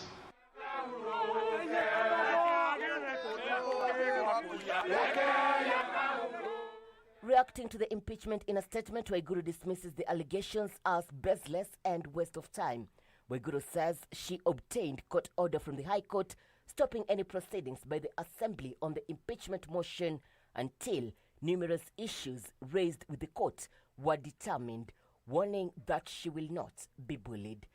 Jubilee Party does not condone corruption. The president, who is the party leader, does not condone corruption.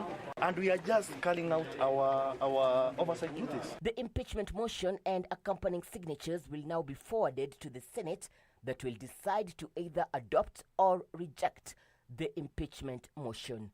The Kirinyaga governor becomes the 7th to face impeachment since the advent of devolution, only months after Kiambu Governor Ferdinand Waititu was kicked out. Among those who were once impeached by their county assemblies include Martin Wambora of Embu, Professor Paul Chepkwony of Kericho, Mwangi Wairia of Moranga, the late Nderitu Gachagua of Nyeri, and Granton Samboja of Taita Taveta. But it was Kiambu Governor Ferdinand Waititu whose fate was completely sealed by the Senate. As focus now shifts to the Senate, accusations and counter-accusations would dominate political platforms over the impeachment of county boss. This as a section of political leaders would perceive the impeachment as a political tactic ahead of Kirinyaga's development goal. This as eyes now focus on Kirinyaga Succession 2022. Irene Mchuma Odim, Channel 1 in the county of Nairobi. Now, the specific member of County Assembly that you've seen there, Honorable Njeri Lucy, is joining me this morning in studio. Karibu sana Mheshimiwa.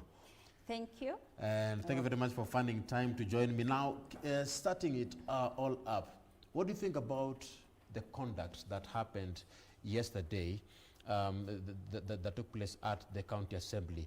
Your removal from the venue, how do you take it? Before I go there, I'm going to come there. I will start by introducing myself so that everybody will know who is in the studio, KBC right now. My name is Lucy Njeri Mwaniki from Kirinyaga County. In the County Assembly, I represent women.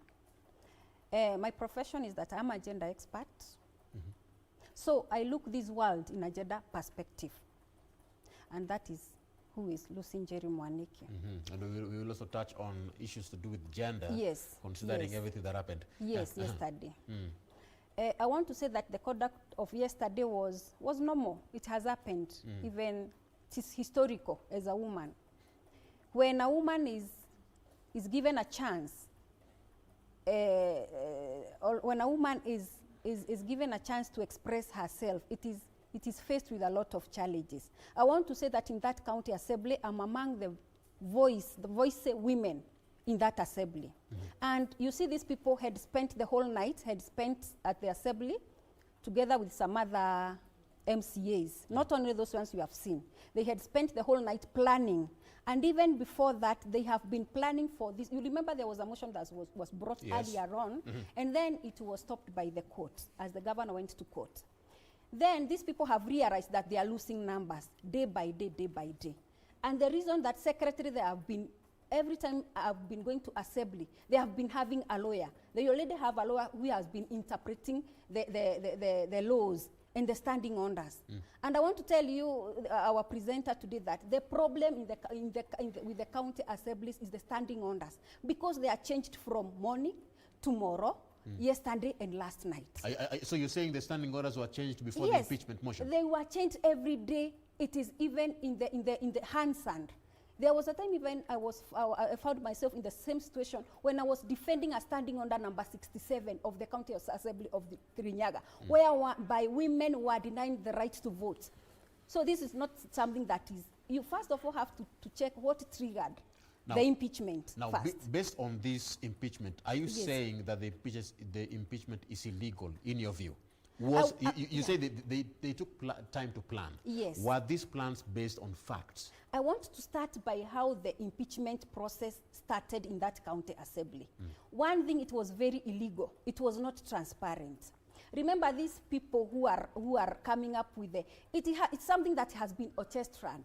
It is not the real thing that you are seeing the mover of the motion doing. Ask me what has happened in that assembly, and I want to tell the people of Kenyans the truth, and the truth will set me free. Number one, the time this impeachment motion came, it came just there's no way you can just bring an impeachment motion from nowhere without even involving us, telling us what the research you have been able to do. We also help you in doing those research. You just come with the papers, and then you tell people to sign. After we sign, it's the time you put that title of impeachment after signing. And it's one person, the majority leader here, who was there before he was removed by the political party, because he already have a letter.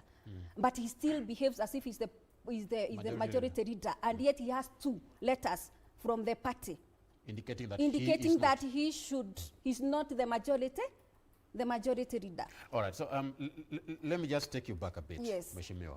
Yes. Just give us a brief picture. Yes. Because based on what you're saying, there are a lot of things happening in Kirinyaga County. Yes. How is it as a leader, as a member of county assembly in Kirinyaga, leading in that county? How has it been for you since you are nominated? Since I was I want to say this, when I joined that assembly, things were quite in order. We voted for the majority leader, who was also supported by the governor. That time, the proclaiming majority leader. And the assembly has been running that the majority leader is the overall to say. When you defy from his orders, you are removed from the committee. That has been the disciplinary action he takes. Who has ever been removed from Many from have been removed from the committee. In fact, it's only that I'm a very, very, in fact, they say they fear me because they don't know the next step I will take. In fact, I'm the vice chair budget. Here you are talking with a person who allocates money, who oversights the money with my chairman. So in short, you're saying... And the committee, I'm the vice chair of the budget. It started off well, but things changed along the way. It started off very well because we have been supporting the governor's agenda, which have been brought up by the majority leader, until something went sour between the two. This is a battle we are fighting between the two. This is a self-interest battle we are fighting. Now the majority wants to bring their battles with the governor to the assembly to use us to fight for his own agendas. So you're saying it's a battle between the majority leader and the governor? Yeah, and then he's using people to spearhead the agendas that went sour. Remember, because these are the people, this is the majority who have been saying he's the Surya bag. When we talk about the hard bag, Every time they go to the podium, he has been telling the people of Kirinyaga, I am the handbag of the governor.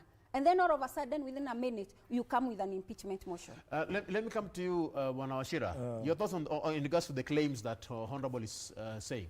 I've listened to Mheshimiwa, and maybe I'm sorry for her what happened yesterday. It is common in this Kenyan politics. Mostly for women. And not you, even us, we were, even men, they're being harassed, and you only think but more so be to equal. Women. More so to women. Who are anyway, there's something that I want to tell Mheshimiwa, yes, that ignorance of the law is not a defense. It's true. And when she says that they were given something to sign, then you are being given the headline in a record later on. The first question she need to ask herself, where was I signing before that headline or what do you call it, the heading put on the paper? Another thing, you cannot complain about a liver, a flowing liver. When the liver is flowing, you take a stone, you throw a stone to the liver, and then you start complaining that the water has limples. So you're saying, it's like saying you cannot put your hand on the fire and expect not to be burnt. Of course. So what I want to interject from let me finish, Mheshimiwa. Yes. On the ground which she's talking about, maybe I can understand she has that political emotion, political pain, political opinion, which are right. But when you come now to the ground, according to the Constitution, the ground of or the issue that were given by the MCAs of removing Governor Waiguru, and even you can hear Waiguru saying that I cannot be bullied. Yes. And he was given an opportunity to appear in the committee before she was impeached, but she could not avail herself, neither said an advocate to stand on her, to stand on her behalf. So all these troubles that you are seeing is not because the MCA or people of Kirinyaga need to they are fighting their governor. It is her fighting them with her pride of not wanting those concessions and bringing that dialogue for them to understand on which platform they are talking about. Remember, she sacked the medical people, even with a court order. The governor. The governor herself. And I wonder which court order she is complaining about. She has gone ahead with all those issues that have been given. They're even giving an address to the county assembly. Does she want that even people are doing wrong to her? She's the one who invited her enemies in her backyard. In the political way, remember Governor Waiguru has been a very critic of Deputy President William Ruto. And remember, he invited Kefisho, the PS, who have been so a diehard of this dynasty government, so that they can cut the legs of Deputy William Ruto in the Kikuyu land. Governor Waiguru herself invited Kefisho to come and reduce the influence of William Ruto in her backyard. But what has happened is, it is the saying that is being told. You can be able to bring up a hyena, and at the end of the day, it's going to eat you. That's what's happening to her. It had a fault, not the fault of people of Kirinyaga. And the people of Kirinyaga and the MCAs, they have seen a green or an opportunity because of her misbehavior and her corrupt behavior to impeach her. Your response? Yes. My response, I think the political analyst has so much grudge or has so much history, which has been perceived, which has been made to perceive Waiguru as what he has. It's obvious from the Minister of Devolution, and he has made many people to suffer. And I want to say, let me hear you. Even that lady, I will come to you. I want to say this, and this should be stopped in this country. Yes. I want the DPP or the people who are concerned with the matters corruption and anything. It is many years that have passed since Waiguru, and nothing has been brought into clear to tell Kenyans, is it true? Is it true?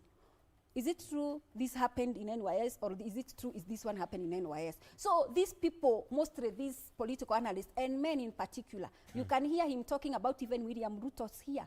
And we are not talking about the issues of who brought who for William Ruto or who. Here we are talking about the issues that is what is eating away Kirinyaga. Is what eats away Kirinyaga connected to William Ruto as he's talking about, as he has mentioned? I want to say, and I came here to talk the truth. Yes. I don't think so. But I think there are also forces behind. Because there is no way an MCA would stand defiant, even to a standing order as a woman, to remove herself, because there are women also who are for the motion, to remove herself from voting. And you stand defiantly and say, I agree that these men were voted by women and men. So there was no need of even being given these nomination seats. Now, Sasia... I still want to interject what he was saying about the grounds. Okay. I don't know which grounds he's talking about, because these grounds are supposed to be brought into books by the relevant stakeholders. If it is about gross misconduct, or maybe it's the misuse of funds they are talking about. Remember, an MCA is not supposed to do monitoring and evaluation, because that is where the gap is. And I think the people, the experts of I think this is a conversation that should be started. Is it oversight? There is a gap between oversight people, and MCs monitoring? are not understanding what is an oversight, and then they are still doing the monitoring and evaluation. Because when an MCA does oversight, it is, I allocate 6 million for this gadget. It is my work to check this gadget if it has been brought in the right manner, and it is there and it is working. It is not my duty to go and start saying, who was given this?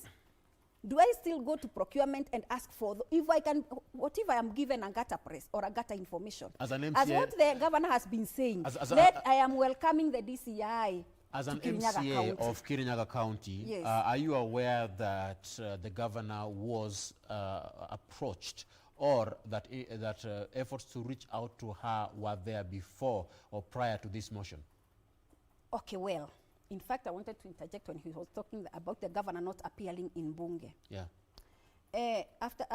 During this impeachment motion, the governor has been trying to reach some of the members.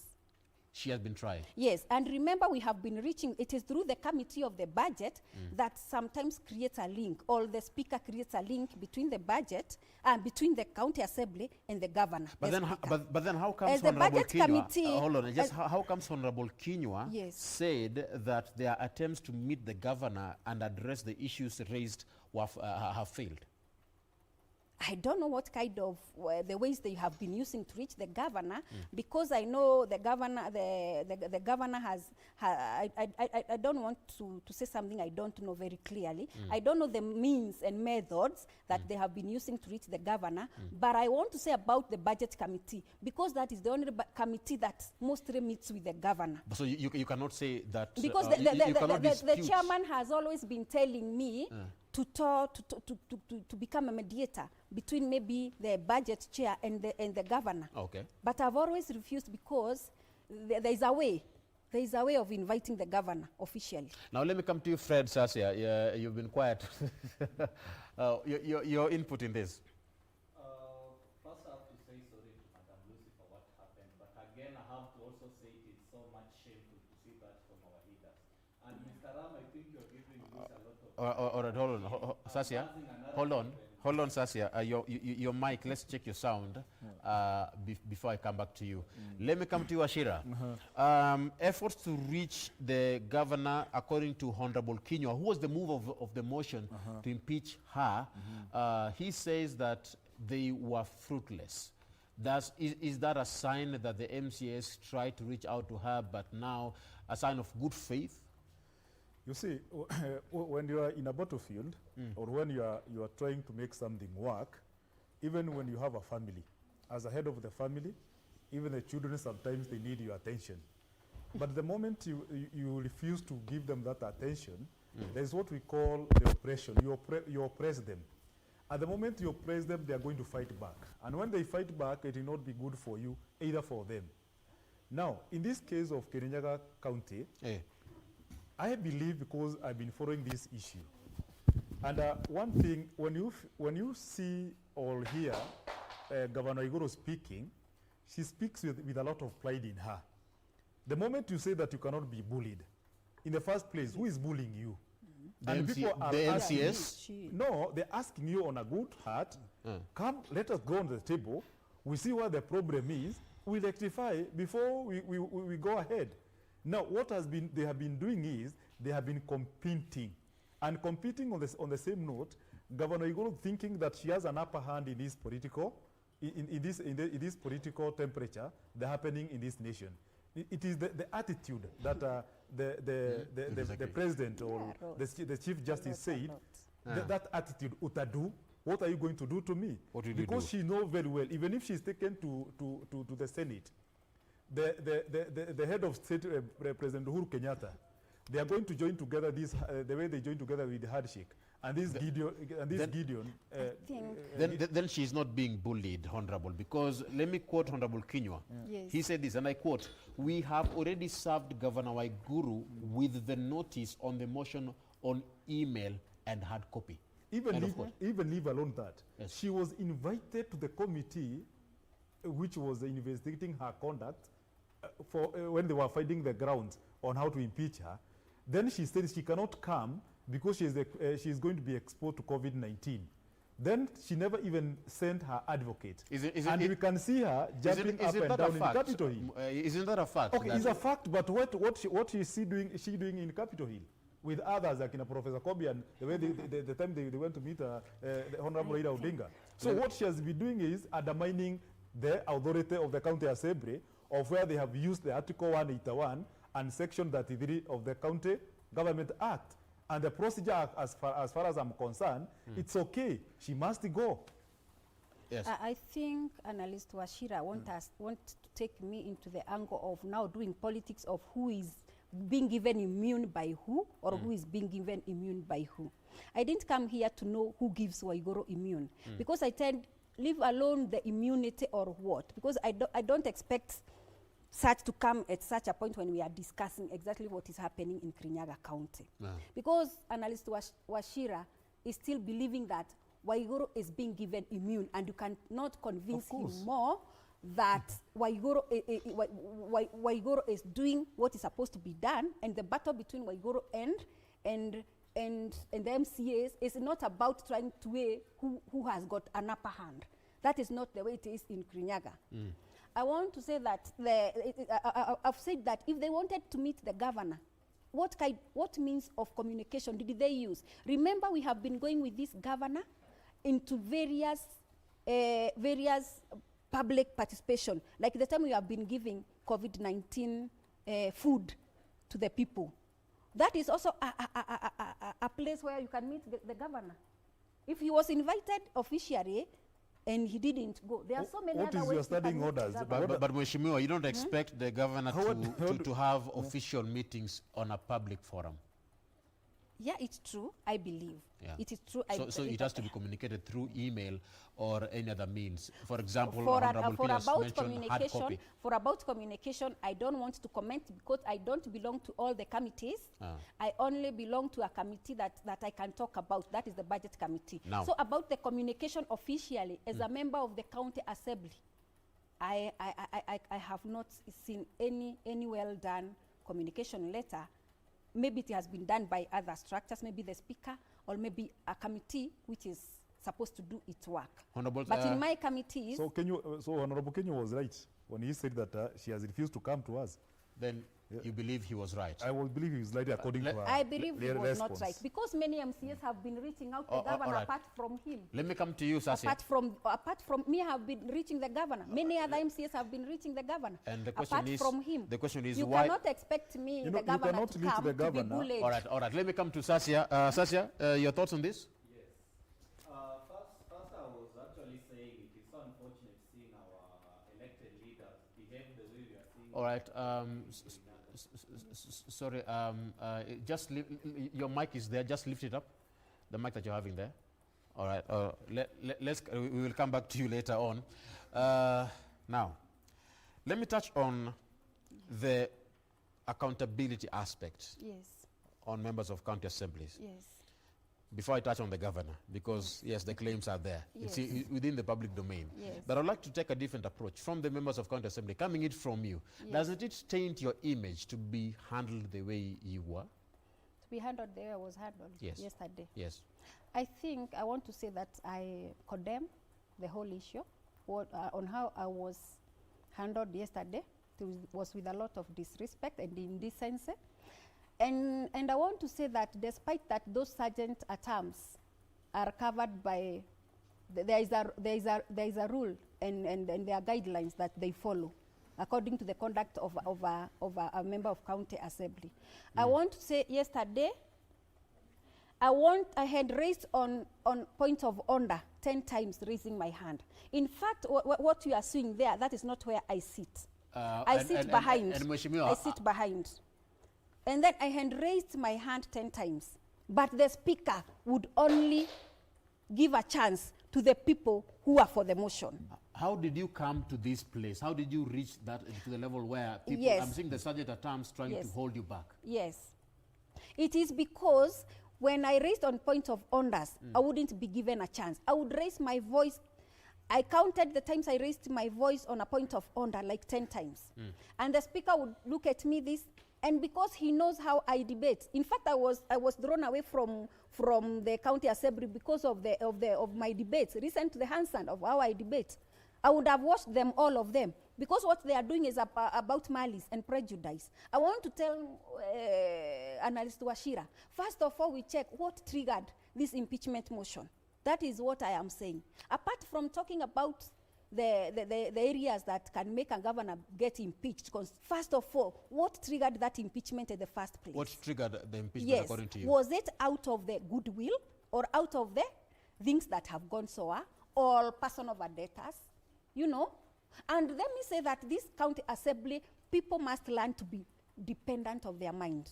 But in this scenario, some people are succumbing to the problem of independent, depending on other people's mind and opinions. Now, because they are promised this and pledges, which are not there. Why, Mheshimiwa, it's only the two of you. Yes. And based on what I'm seeing, I'm seeing it is you together with another honorable member of county assembly. Why is it only the two of you? Where were the rest? If at all we are talking about people having independent minds.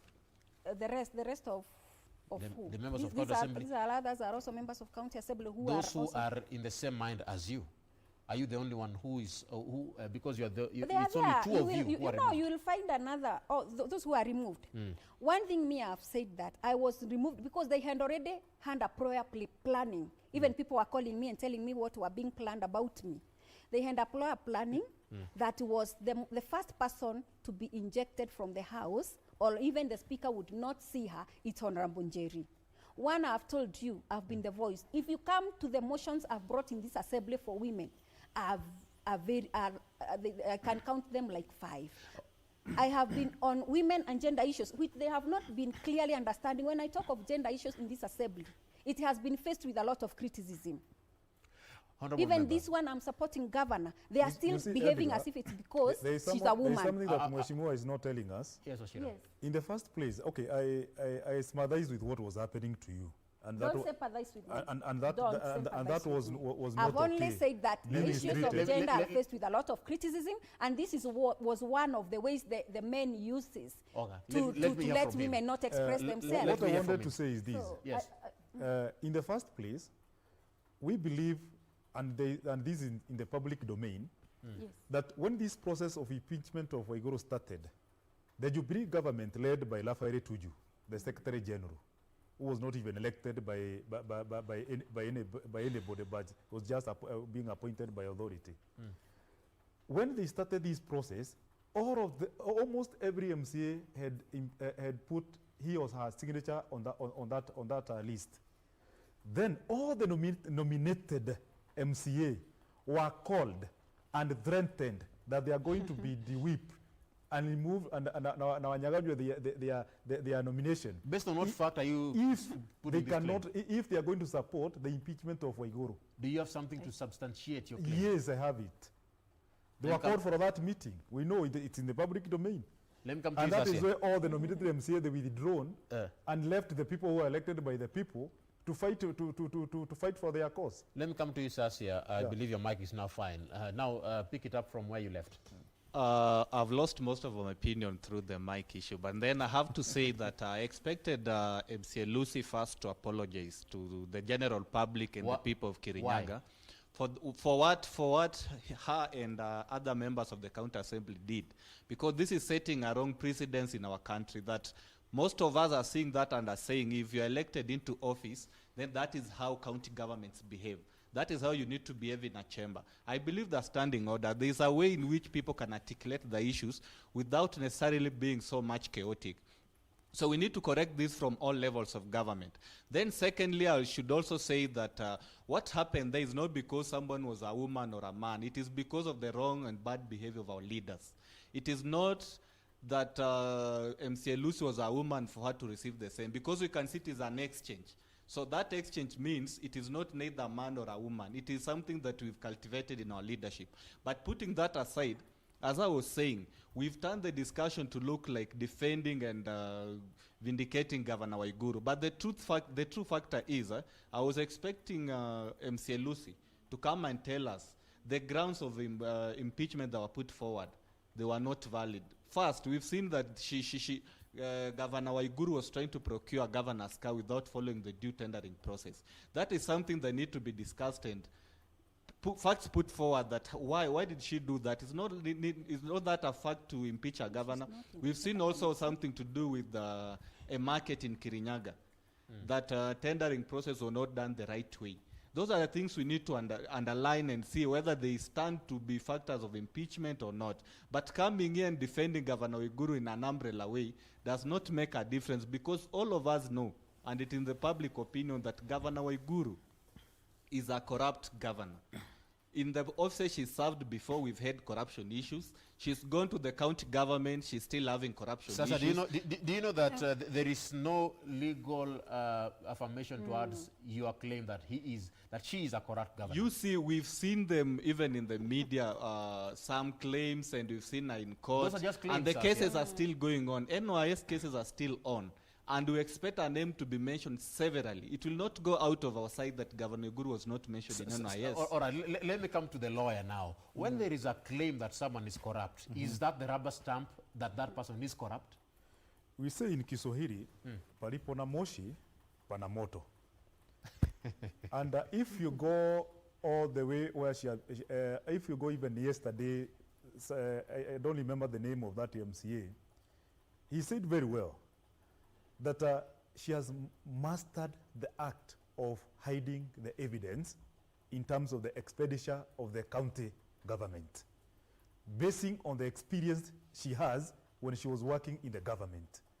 And that is when the Auditor General comes in, he cannot be able to find anything. But when they go back to analyzing what has been happening, those people, they have a point. And that is why where a claim makes someone to be guilty if it's being substantiated and the judgment taken maybe in the court of law. All right, before she responds. So let me finish that point. Yes. When in the case of NYS, we know she has been having a lot of godfather who have been covering her all through. And now the cat the mouse is out of the basket now.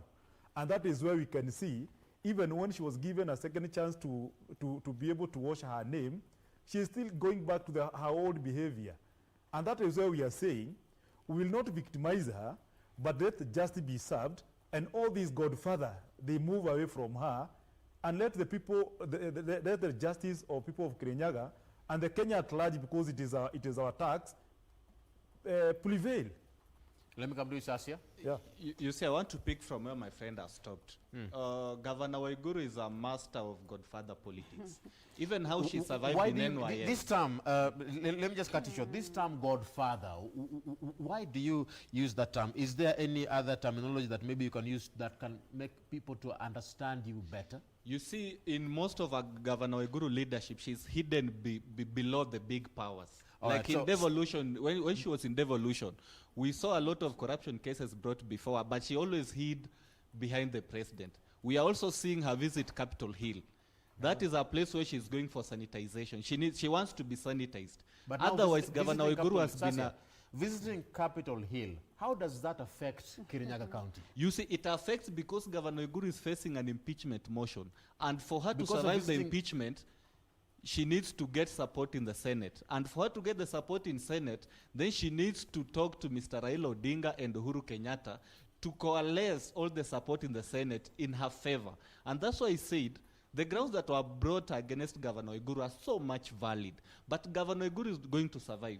Not because her integrity is not in question, but she's going to survive because she's on the right side of the Kenyan politics. She's on that side that, I said first that she's a vocalist in the handshake politics. You cannot take Governor Waiguru out of handshake, and Raila Amolo Odinga and Uhuru Kenyatta cannot accept that. So Governor Waiguru is going to survive, not because she's clean. She's going to survive because she sings the right song. But going forward, as I have said, Kirinyaga County, as a people, electorate, and even the leaders there, they need to regret that they elected Governor Waiguru over somebody like Mother Karua. Because Karua is a person who has proved to be so much, her integrity is not in question. But we elected a person who had all the questions around integrity. So we cannot come here and claim that she's being fought because she's a woman, she's being bullied. We are not, nobody's bullying Governor Waiguru. The claims that have been brought before, she needs to defend herself against the claims. Now you've heard their comments. Yeah, Your reaction? I didn't say that she's being fought because she's a woman. Let that narrative not be gotten from me. I've only said that Governor Waiguru, we have seen her many times. She has even faced the Senate. She has been questioned. She has been able to answer. She has given all what she knows about even the NYS. So it is not about Governor Waiguru being a great support, whatever he's saying of the Capitol Hill, and on the other side, a great. She has always been covered by the godfathers. I want to say that first of all, Waiguru has God the Father. I know she's a prayerful lady. Amen. So what I want to say is that she doesn't have a godfather. She has God the Father, because she has been able to cross all those obstacles that has faced her. Remember this. What I want to say. Yes. Wachira has talked about Governor Waiguru being always. He's talking about Governor Waiguru being given immunity all the time. I now tend to and Waiguru becoming a mastermind. First of all, I want to congratulate Governor for being intelligent to become a mastermind. To become a mastermind, because that is what is in the lawyer's conviction. That is what is in the lawyer's conviction. And I want the time that the lawyer will come to understand that it is not about the history of a person or what you hear about a person. It is about the evidence you are giving. How I wish the lawyer can have the evidence by himself, not following the proceedings of the court or the proceedings of the previous doings of governor. Now let me read a comment here by Maxwell Anasema. Good morning. What does it mean when the MCS spent together at a place? This shows they had ill motives towards Honorable Waiguru. They acted primitively. Let the Senate give direction. True. I agree with them. And that's why I'm saying... No. Gentlemen, let's give her honorable time. Give me a chance. Wachira. And this is what I am saying. Wachira is a lawyer. His work is to interpret the law. Remember, County Assembly is to make the laws. How do you interpret sleeping at the County Assembly? I want to say this. Sleeping in Assembly is kind of, it's made, I can even read some kind of ill motive. It's primitive. Ill motive, not even ill motive per se, but kind of trying to pull your people together so that their mind cannot be disrupted over the night, cannot be swayed away, they cannot listen to other intrigues. You want them to go to your mind, because this was a one-person decision. They were there because of the majority leader. The majority leader said, because I was in their camp, remember I was in their camp, and you didn't even ask why I moved from their camp to support the governor. It is because these people have no agenda. The agenda was brought about by malice, prejudice, and I also want to say that it is a relationship that went sour. I don't care how it went sour between the majority and the governor. But now he wants to bring it to assembly so that we can be able to fight a battle. Honorable, is it true? Because there's no way you can be having a relationship with a man and we are seeing you walking around with your girlfriend, and then all of a sudden, you now turning telling us that that woman is banned or that man is banned. Mr. Ram, and can I you have been giving interject? us all the scenarios of the good times. Yes, Sasia. You see, we also need to note that Madam Lucy is a nominated MCA. She doesn't have really a free opinion. We've seen what has happened in the National Assembly. That if a nominated MP or senator gives a free opinion, then probably the person is de-whipped from her position. So we expect MCA Lucy to defend Governor Guru by all means. But truth be said, the factors that were brought about for impeachment are so much valid. I'm expecting MCA Lucy to tell us that Governor Waiguru did not award herself travel allowances that she did not travel. Million. I'm expecting such facts. I'm expecting her to tell us that the car was done due tendering. Let's Sasia finish. I'm expecting her to tell us and even produce document because she comes from Kirinyaga to show that Governor Waiguru did due tendering when acquiring her car. And you also hear that the former governor had already bought a governor's car. Why was there a need to buying another 15 million car? What is so much obsessed with the leaders? I want to respond to him. Yes. Remember, when it comes to procuring entities, the governor is never involved when it comes to the procurement is a department by itself. So there's nowhere a governor becomes a member of the tendering committee. And the governor's work, remember governor work is far beyond checking on who is given the tender or who, let me ask you. Can something be procured under the name of the governor without her How do you prove? How have you proved that is the name of the governor? Which name are you talking about? Can you buy a governor? Honorable Kinyo said this. He might say.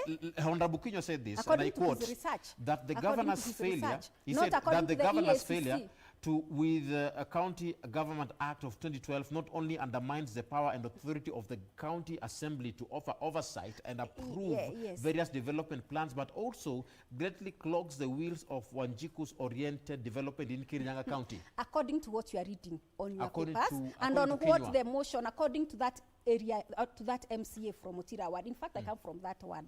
I'm nominated from that ward. I'm saying according to what Kenya is saying. But remember, this matter is already in the what we call it, the EACC. And remember, this matter now, it is going, if it is going to reach to the Senate, it's going to reach to the Senate. There is no way, even me today, I can tell you this thing was done badly. But without the relevant report from the relevant authorities, let's wait for the relevant authorities to give us the final report before we come to misjudge the governor of Kirinyaga. Did your name That appear, is according to the MCA. It's not according to the relevant bodies. Honorable, did your name appear in the list of those seeking to impeach Governor Waiguru? For the yesterday report, and you heard me saying that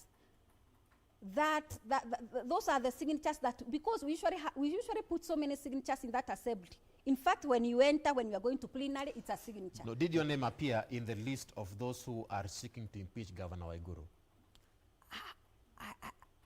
For me, I do not know. I can't tell, but that signature was forged. It was forged. Or else, I said it was sneaked, because there are so many documents that we sign, even without the title. But Ram, when we I'm telling you that Bunge has a lot of craft.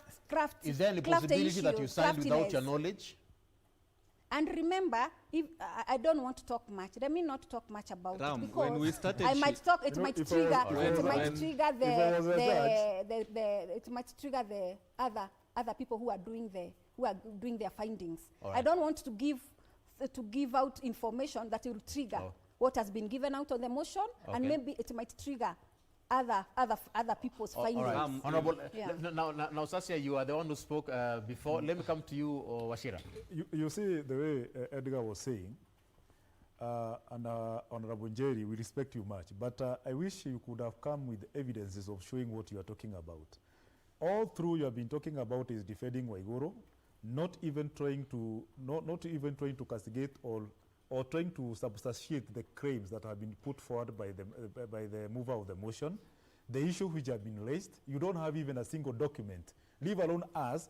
We don't come from the county assembly. Let me finish. I've read the whole motion. Even if you have read, you could have come with this so that you convince us. Why do I need to carry a document that is already in my mind? That is me who has been actualizing some of these documents. On the same, Edgar. Remember, I'm the vice If you chair. compare I know everything. If you compare the impeachment of Governor Igoro and the impeachment of Governor Waitito, you can get a lot of disparities.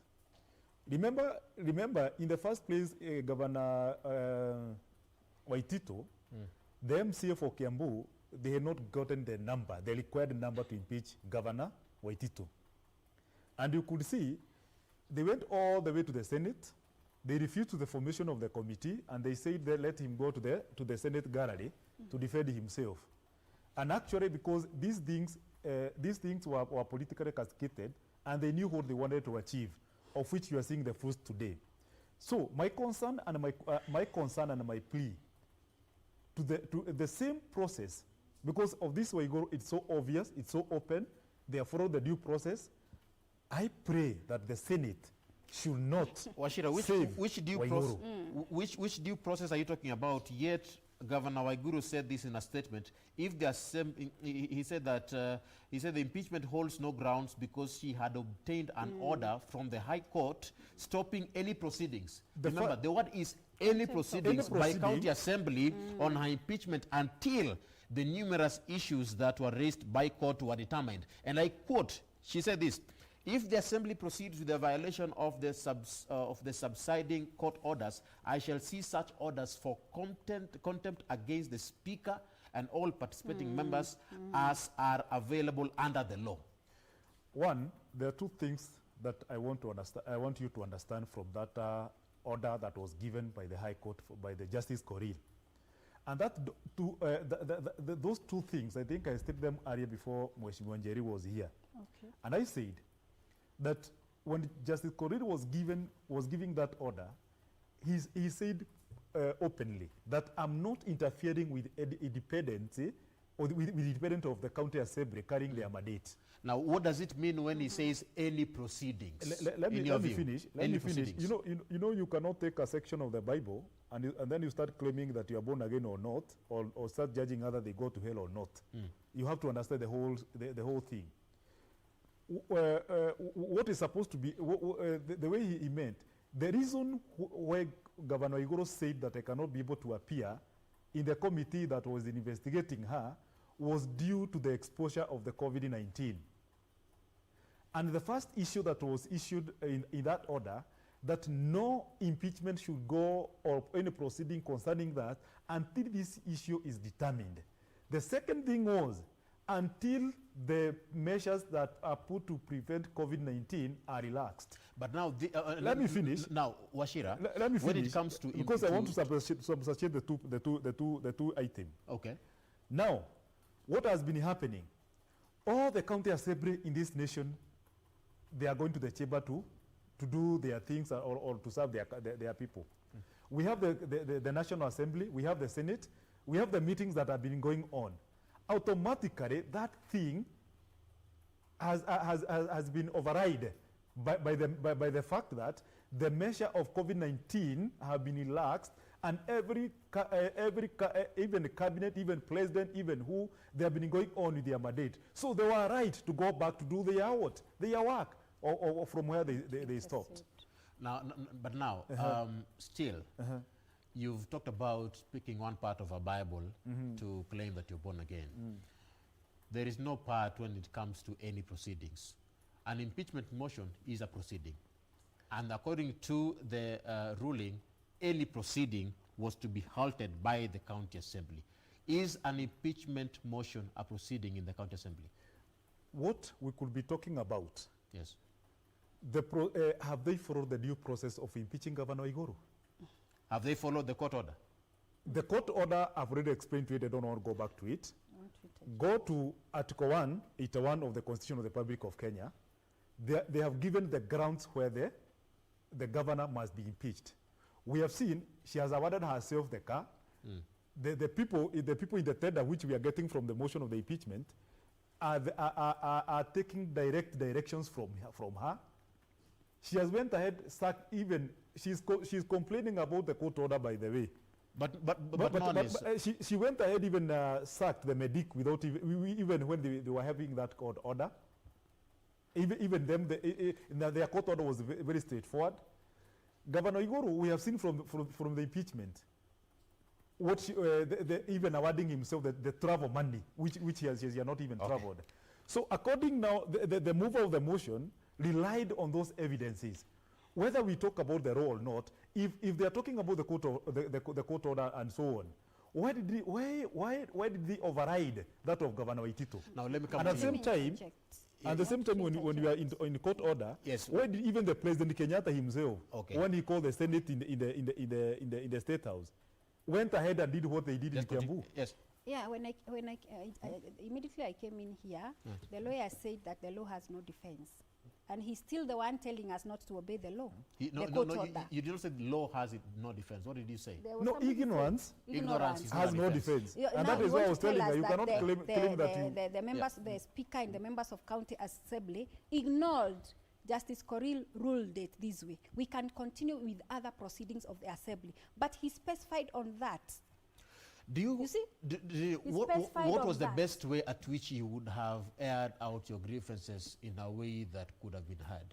Do you think there was a better way of doing it? The judge or the governor or the assembly. From you as a member of county assembly in regards to how the proceedings were held, even your own point, because you said that you're vocal. Yes. Was there a way that you'll have aired out your grievances and your order in the county assembly in a way that could have given you the ability to be heard? Yes, yesterday what happened, I have said I raised on point of order. Yes. And the point of order I was raising was about the court order.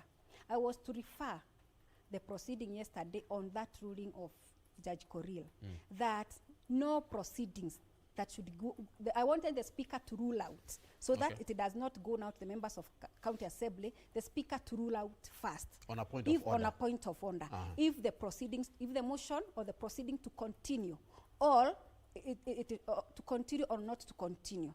I wanted to put the point of the court order.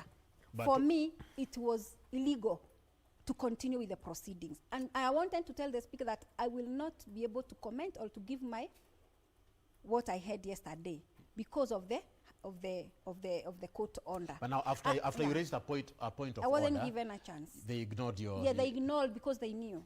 Because they knew the point of order was coming from. It was illegal, and let me tell you, it was illegal. And I think the governor can go back to court, and the speaker is given a contempt of court. And the lawyer here is telling us to not to follow he's a lawyer and he's telling us to not to follow the ruling of the courts.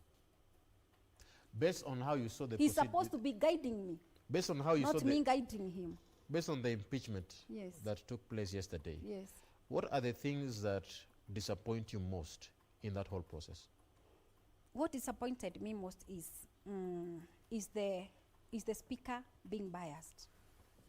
Because you could see that the moment the majority leader was raising on a point of order, immediately the speaker would say, majority leader, you see? And you could see the people, somebody like me, I would say point of order with a very high voice. I think the hand is there to hear. And I couldn't even be given a chance. Only because if you get the history of that bunge and the history of each individual, you would be told, you know, the voice of the voiceless are never given a podium to utter the utterances because I don't know why. You are saying your voiceless. But and that's why I had to use that to try and be given my right also to you are saying that you are voiceless yet vocal. No, I'm saying the voice of the voiceless. I am the voice. Yeah, I know. I have done a lot when it comes to the rights of women. Were you not? In fact, I was nominated not out of being a relative, unlike other people. We find them. This nomination, people are nominated from. You are brought to the assembly not because you have the capability or because you have done a lot, or even you have pushed the agendas of women. But for me, I went to that assembly with merit. And the people of Kirinyaga knows that. I was one of the economic activists on matters of economic justice for women, on 30% tenders on women. So it's not that I started yesterday. So why do you think you are being ignored? According to you, you're saying you're being ignored. Why do you think you are being ignored? I was ignored because I have said if you can come to the history of each individual in that assembly, go to the Hansand, go to the people who have been contributing, go to the people who have been bringing the motions, go to the people who have been doing exactly what's supposed to be done in that assembly. I consider myself one. Because I was not given a position because they knew if I want to debate, I would debate with my dependent mind, my independent mind. Now, the members of County Assembly blame the governor of undermining the authority of the County Assembly. What are your thoughts in regards to that? Undermining the authority of the assembly. Of the County Assembly. Are MCAs being undermined by the governor? I don't think so. It is not true. It is not true because I have said here once again, the people who are really, really supporting the motion were once for 3 years, and the people of Kirinyaga knows that. Okay. Supporters of the governor.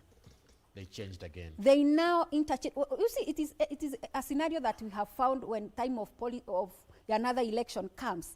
For 3 years, you together. For the 2 years, because you have a political ambition, all other forces are coming. Because I believe the other forces that are political forces coming because the people interest of 2022. Let me come to you, Sasia. Yes. Your input, your reaction towards what the honorable member is saying. You see, first I have to highlight an issue that is happening in our county governments. Most of our MCS do not impeach the governors based on integrity issues and their performance.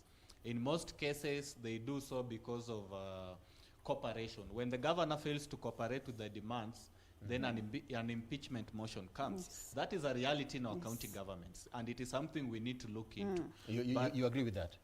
I agree with him as per se. Sometimes you find the differences are coming when there is maybe demands. And I don't want to specify the demands here because every individual has got the demands. So when the she governor was impeached because she did not meet the demands of the county assembly. Not the county assembly. Here I said it's a personal, personal issue. I was going on. So we are fighting a battle of one person in the name of an impeachment. So for 3 years, why did it, let me ask you, at what time are you supposed to realize a governor is corrupt?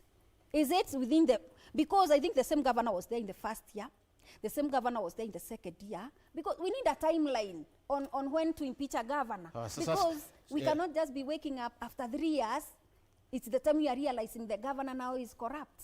So you question what were they doing before? What they were doing before, I'm saying, is there was a relationship, a good relationship. And remember, this bunge has always been divided by the same majority Let me come leader. to you, Sasia. Yes, continue. You see, I was saying actually most MCAs will bring an impeachment motion based on the governor failing to cooperate with their demands.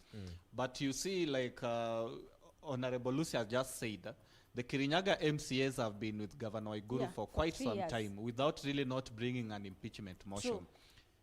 The reasons I peg into that are because before maybe, I want to believe, Governor Waiguru was so cooperative with them, and if there was even a corruption happening or something else, then they used to cooperate. But at some point, I believe Governor Waiguru went a solo walk. She started working alone. And that's why the MCS feel that they were short-charged, starting with the majority. And you realize at times how these people debate an impeachment motion. It comes with a lot of emotions, and you fail to understand the facts. They hide the facts in the emotions, and that is when you realize that there are some hidden agendas behind the impeachment. Like you see what happened in Kirinyaga, people spending a night in the chambers. That is a sign of primitivity and shows a lot of some hidden agenda and plan, not really about what they're raising. But you look at what they're raising again, there are strong points and grounds of impeachment.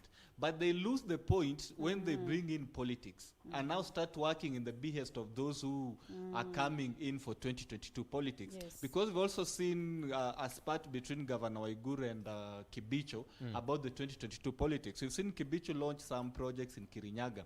And that's why I'm saying politics playing part. But that does not really vindicate Governor Waiguru out of the claims that she's corrupt and she has done some things in the county that people are not agreeing with. Because we also understand 23 out of 33 is a good number to show that there is something wrong. And why is it that always Governor Waiguru government is always tainted, or rather is always dotted with corruption. Why is she not receiving other claims? We've always seen her when she was in the devolution docket corruption. We've seen her Kirinyaga corruption. So in the question of her conduct in terms of integrity, I tend to agree with the MCS. But in the way the MCS are bringing out the point, I also want to believe they've been all together in the same forest. But now when one decided to move out of that forest to another forest is when the disagreement came. And that's why you are seeing this impeachment drama in Hulabalu. But they need really to think, and this should reflect in all other county assemblies, that your role when you are elected is oversight. You are the people to help us, the helpless Mwananchi, to oversight on our cash and funds in the county assemblies. We need to know and we need to realize the very purpose of devolution. We need to see our money going into development. People down there on the ground, the Onyango, the Wafula, and the Wanjikus, need to feel the very importance of devolution. It is time we need to audit the entire devolution debate and realize, have we really gotten value out of devolution? Or has it just enriched a few individuals who are now buying big cars and building big houses, on the, and yet Mwananchi is really suffering? Because MCAs are people we really thought are going to help us. But I blame us, the electorate, because we elected some of the people who are not even really sure of what they need to do. Most MCAs are there to receive handouts, either to support the governor or to receive handouts to oppose the governor based on those people who are fighting the governor. Now, let me come to you, Wachira. Yes. By law, is there any provision within the Constitution that can nullify this impeachment? It's only it's only the court of law, where maybe the governor can go and try to argue his case, or her case, sorry, to argue her case. But there's no definite in the Constitution that it should stop. Okay. Because the moment when there is a claim that there is something that you have done, the investigations are done, you'll be taken, like Governor Igoro case, should be taken to Senate, they argue the case. If she'll be found that she is clean, she'll go back to and continue serving the people of Kirinyaga. But again, if they try to clear her on the basis that of that court order, after 3 months, anybody from that assembly can go back and bring the motion again. Yeah, okay, meaning that, in your view, do you think that there could have been any fault line in terms of there being irregularities in her impeachment? Maybe there is, maybe there is not. No. Earlier on you had said you that... see, when you look about the court order, of which I don't want to go back to it because I've given my view on it. Yes. I might be wrong, I might be right. No, we cannot say that the way Mheshimiwa is saying that he know everything. You cannot be able to know everything. But according to my argument and according to my judgment, if I was the one bringing that, I was the one who was arguing on behalf of the MCA, the court order was not preventing them to do anything. They had now, the time had already surpassed, and the way they moved on, that's how they were supposed to do. But again, because I saw Honorable Mutura Kironzo talking about those court order and whatever, what maybe I can advise maybe the team of Governor Igoro, if they are going to go to the Senate, let them leave alone the court order. Let them argue out their case on the issues they have been raised according to the Article 181 of the Constitution. Because if they hang around on the court order and then she be cleared because the process was halted by the court order, that means the allegations which were there, they are true. So the county assembly, they are going to sit down and wait for another 3 months. And anybody can come with a motion with the same allegations because he or she has the evidence, and they start the whole process again. Because now I wonder, so you're saying for the governor. For the governor, yeah. So she has the legal standing to retaliate. Everyone, even if you are guilty or not, until the verdict is out, she has a local standing, and you exhaust all the mechanism of justice, you are still not guilty.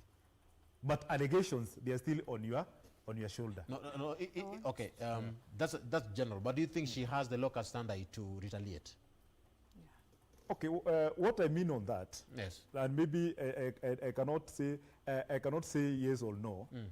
For me, she's still, because she's saying that there are some allegations, like 5 or 6 of them that I've seen. She can go to the only way to clear herself. Maybe let her allow the whole process to be completed. Let her be taken to Senate. Let the Senate make their verdict. Then from there she can be able to take other legal means, if, according to the verdict from the Senate. Now, but if she prevents the Senate to continue with the motion, that means there is something that she'll be hiding. All right, go ahead. I want to interject, and by the way, I'm happy that the lawyer is around. I want to say there are gaps, and there should be a conversation. I tend to think there is a gap with the standing orders. How I wish these lawyers or other experts can come with a standardized standing orders for all the county assemblies, and then they put a scenario whereby for our to customize some to our own, to fit our own. But these standing orders which are changed today because they want to fit the interest of you, we change it today. Tomorrow in the morning we wake up, we feel now the women are not adding value to the assembly. We now remove this standing order, or we amend. That is the problem, which is giving a leeway to the county assemblies to do whatever they want. Let me correct them, Mheshimiwa. Yes. There is no way these things can come from outside, because they are not enshrined within the Constitution. So what you need to do, because you are the people who have been claiming about referendum, changing the Constitution, those are some of the views that you could have aired them out, or you take your views there so that they can be absorbed. But on the same note, because you have been so much a defendant of women, there is something that I need to tell you. In any case, you can never say that you are wrong or you are right because you are a man or a woman. If you are wrong, you are a human being. You are the person who will be given that position within the county or within the government, and it is within the Constitution. So the moment you go astray or you go out of it, be ready for the consequences. If you are not guilty, the process will vindicate you. But again, remember, there are many things that we are talking about which are obvious. The way you are talking about those political forces, they are still there. The way you talk about these people who are immune, they are still there. But one thing I can tell you, that it is always good to visit the history, but don't stay there. And remember, somebody like Governor Igoro, she is so good in policy making, but she's not good in governance. And that is where the mistake. Another thing, like my friend Sasa was saying, we've been complaining about electing these people, and let alone saying that we never knew that we elected thieves or we elected people who can do us nothing. A good example, Nairobi County, Kiambu County, now this Kirinyaga County. And there are many counties like Isiaya and so on, even when the one that we are told that even they don't even a single ICU bed. My question is the problem within the people that we elect, or the people whom we are electing, these people? Are we the problem? My conclusion is, those people, these Wananchi who have been electing these leaders, they are the ones who are stupid. That is why they elect stupid leaders, and that is why. I would like you to withdraw that statement, sir. You know the Bible says. The Bible says. Yes. We perish because of lack of knowledge. But withdraw that statement, stupid. Withdraw. Withdraw. But we are the problem of all the problems that are existing in this nation. But thank you for withdrawing that word. Yes, and we have not learned. Interject. Yes. Still, I'm still back on him on the issue of the gaps. Remember, I don't know if it's the Constitution. Okay, he's saying that I should have taken those issues when it comes to the amending and the BBIs. Yes. But for now, I want to say that there are still more gaps when now it comes, you're accusing the governor of so many things, like gross misconduct, procurement, and I think there was around other two that I can't remember. Kindly remind me. So there was grocery misconduct. We are talking abuse of office, misconduct, violation of the law, failure to comply with County Government Act of number 2021. We are talking about undermining the power of authority of the County Assembly. Yes. I want to understand, like now the issue of gross misconduct.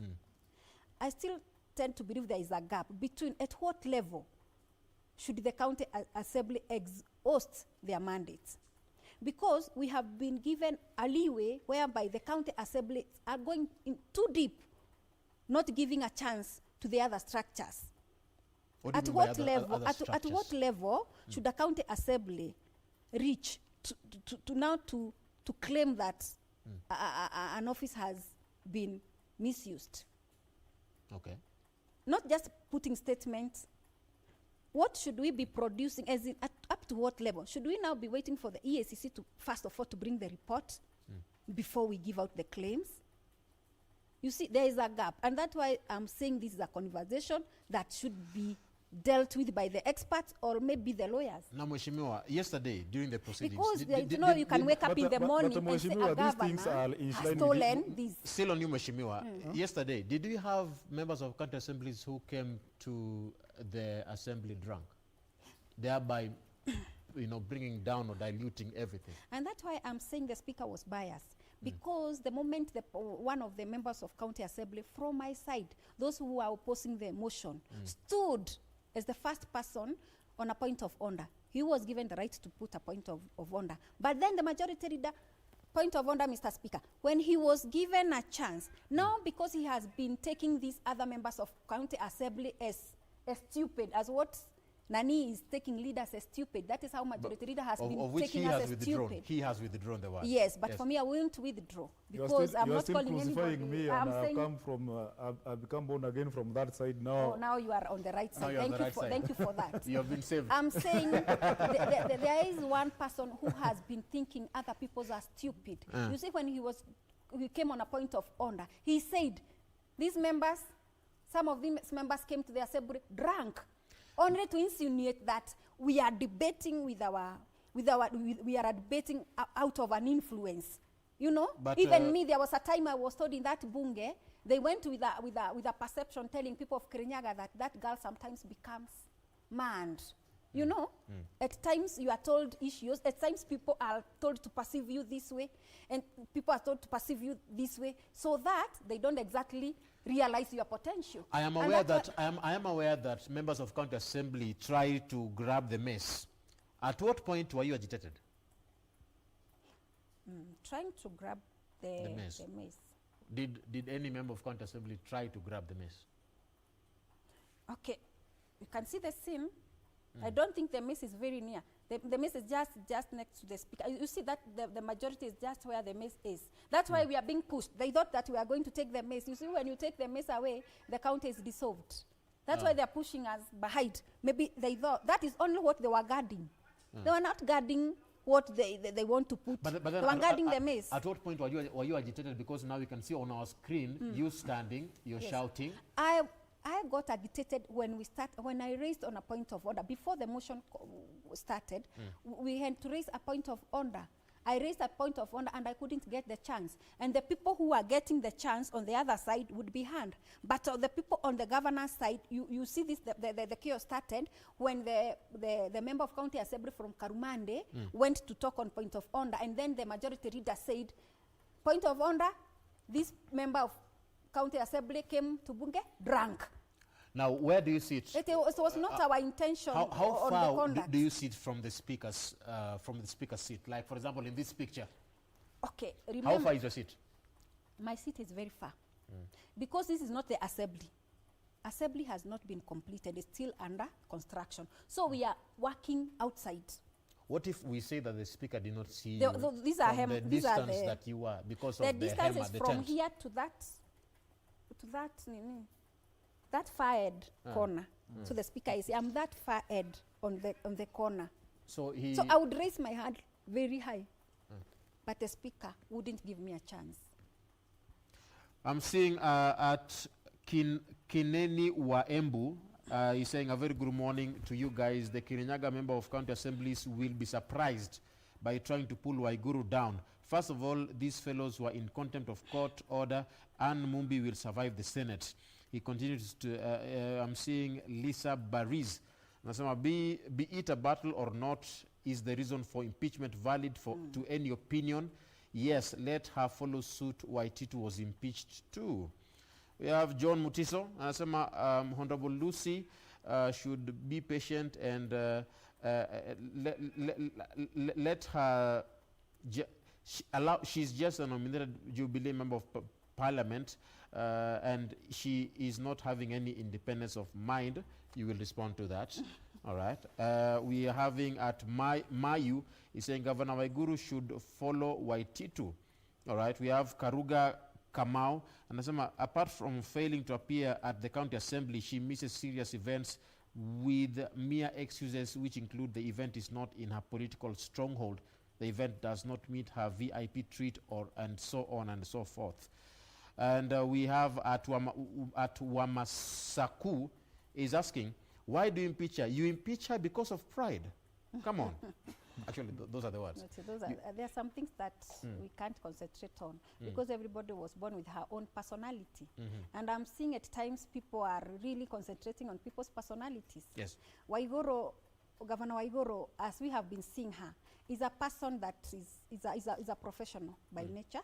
And at the same time, she doesn't act on the issues of, you are coming to my office, maybe I give you handouts so that you go and do for me campaign or you become my whatever.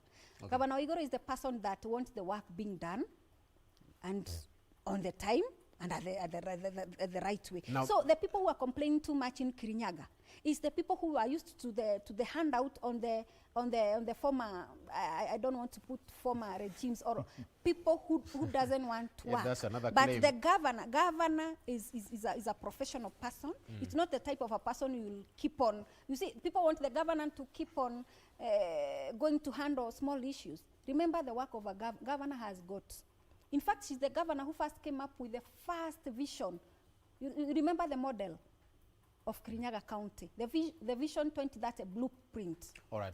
So you can understand what type of a woman governor, not type of a woman governor we have. She's an iron lady. Not even an iron. First of all, her professionalism and her strategic ways of doing things. All right. Because of the interest of time, Sassia, your final word in regards to this within a minute.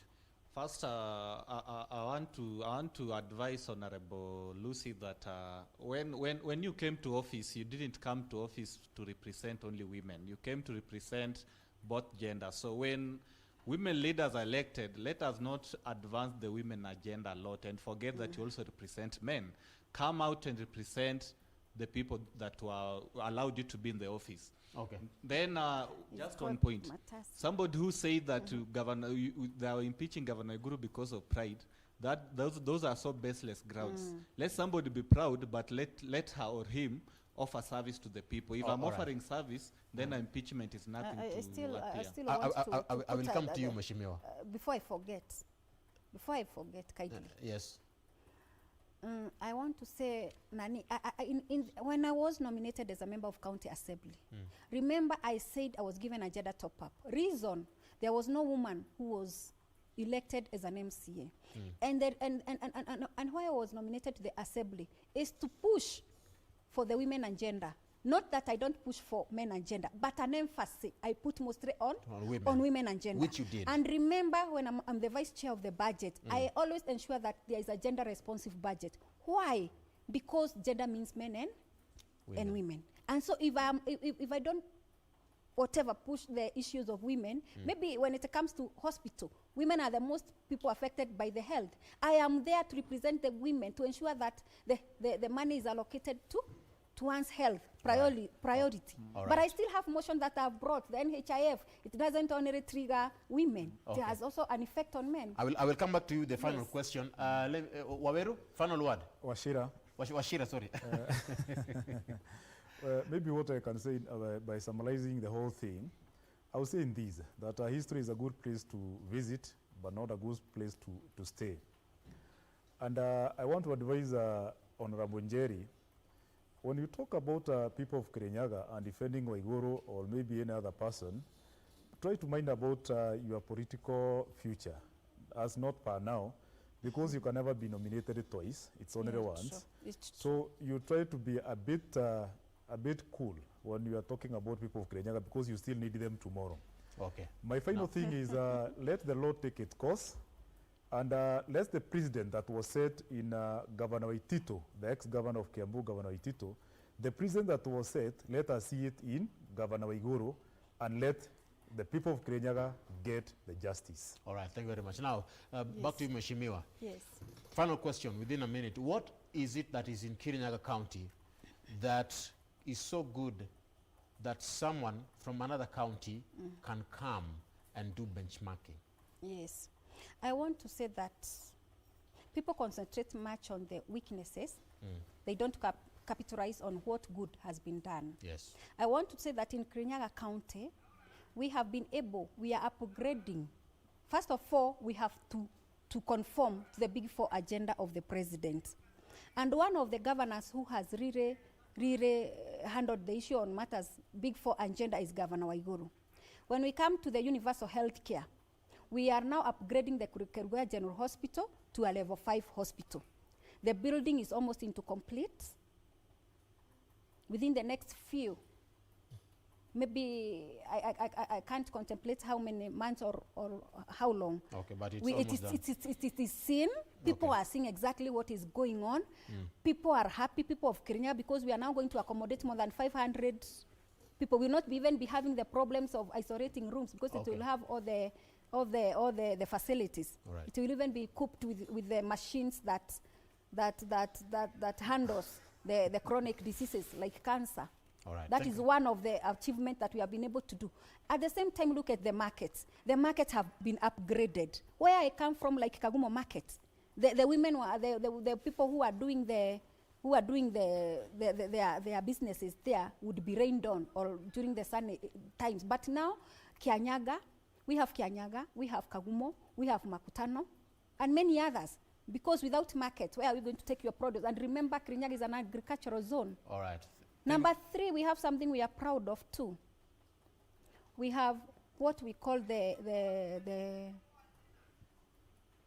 water, like now the Makema water project. I give you 20 seconds to finish that point. Yes. Yes, we have a lot to be proud of in Kirinyaga. Yes. Thank you very much, Mheshimiwa. I appreciate your time. That's all the time we had this morning, and that's what brings us to the end of Good Morning Kenya. Remember, the battle still continues in Kirinyaga County. What will happen next? Well, time will tell. May God bless you, and may God bless the work of your hands. My name is Ram Aguko. See you tomorrow morning.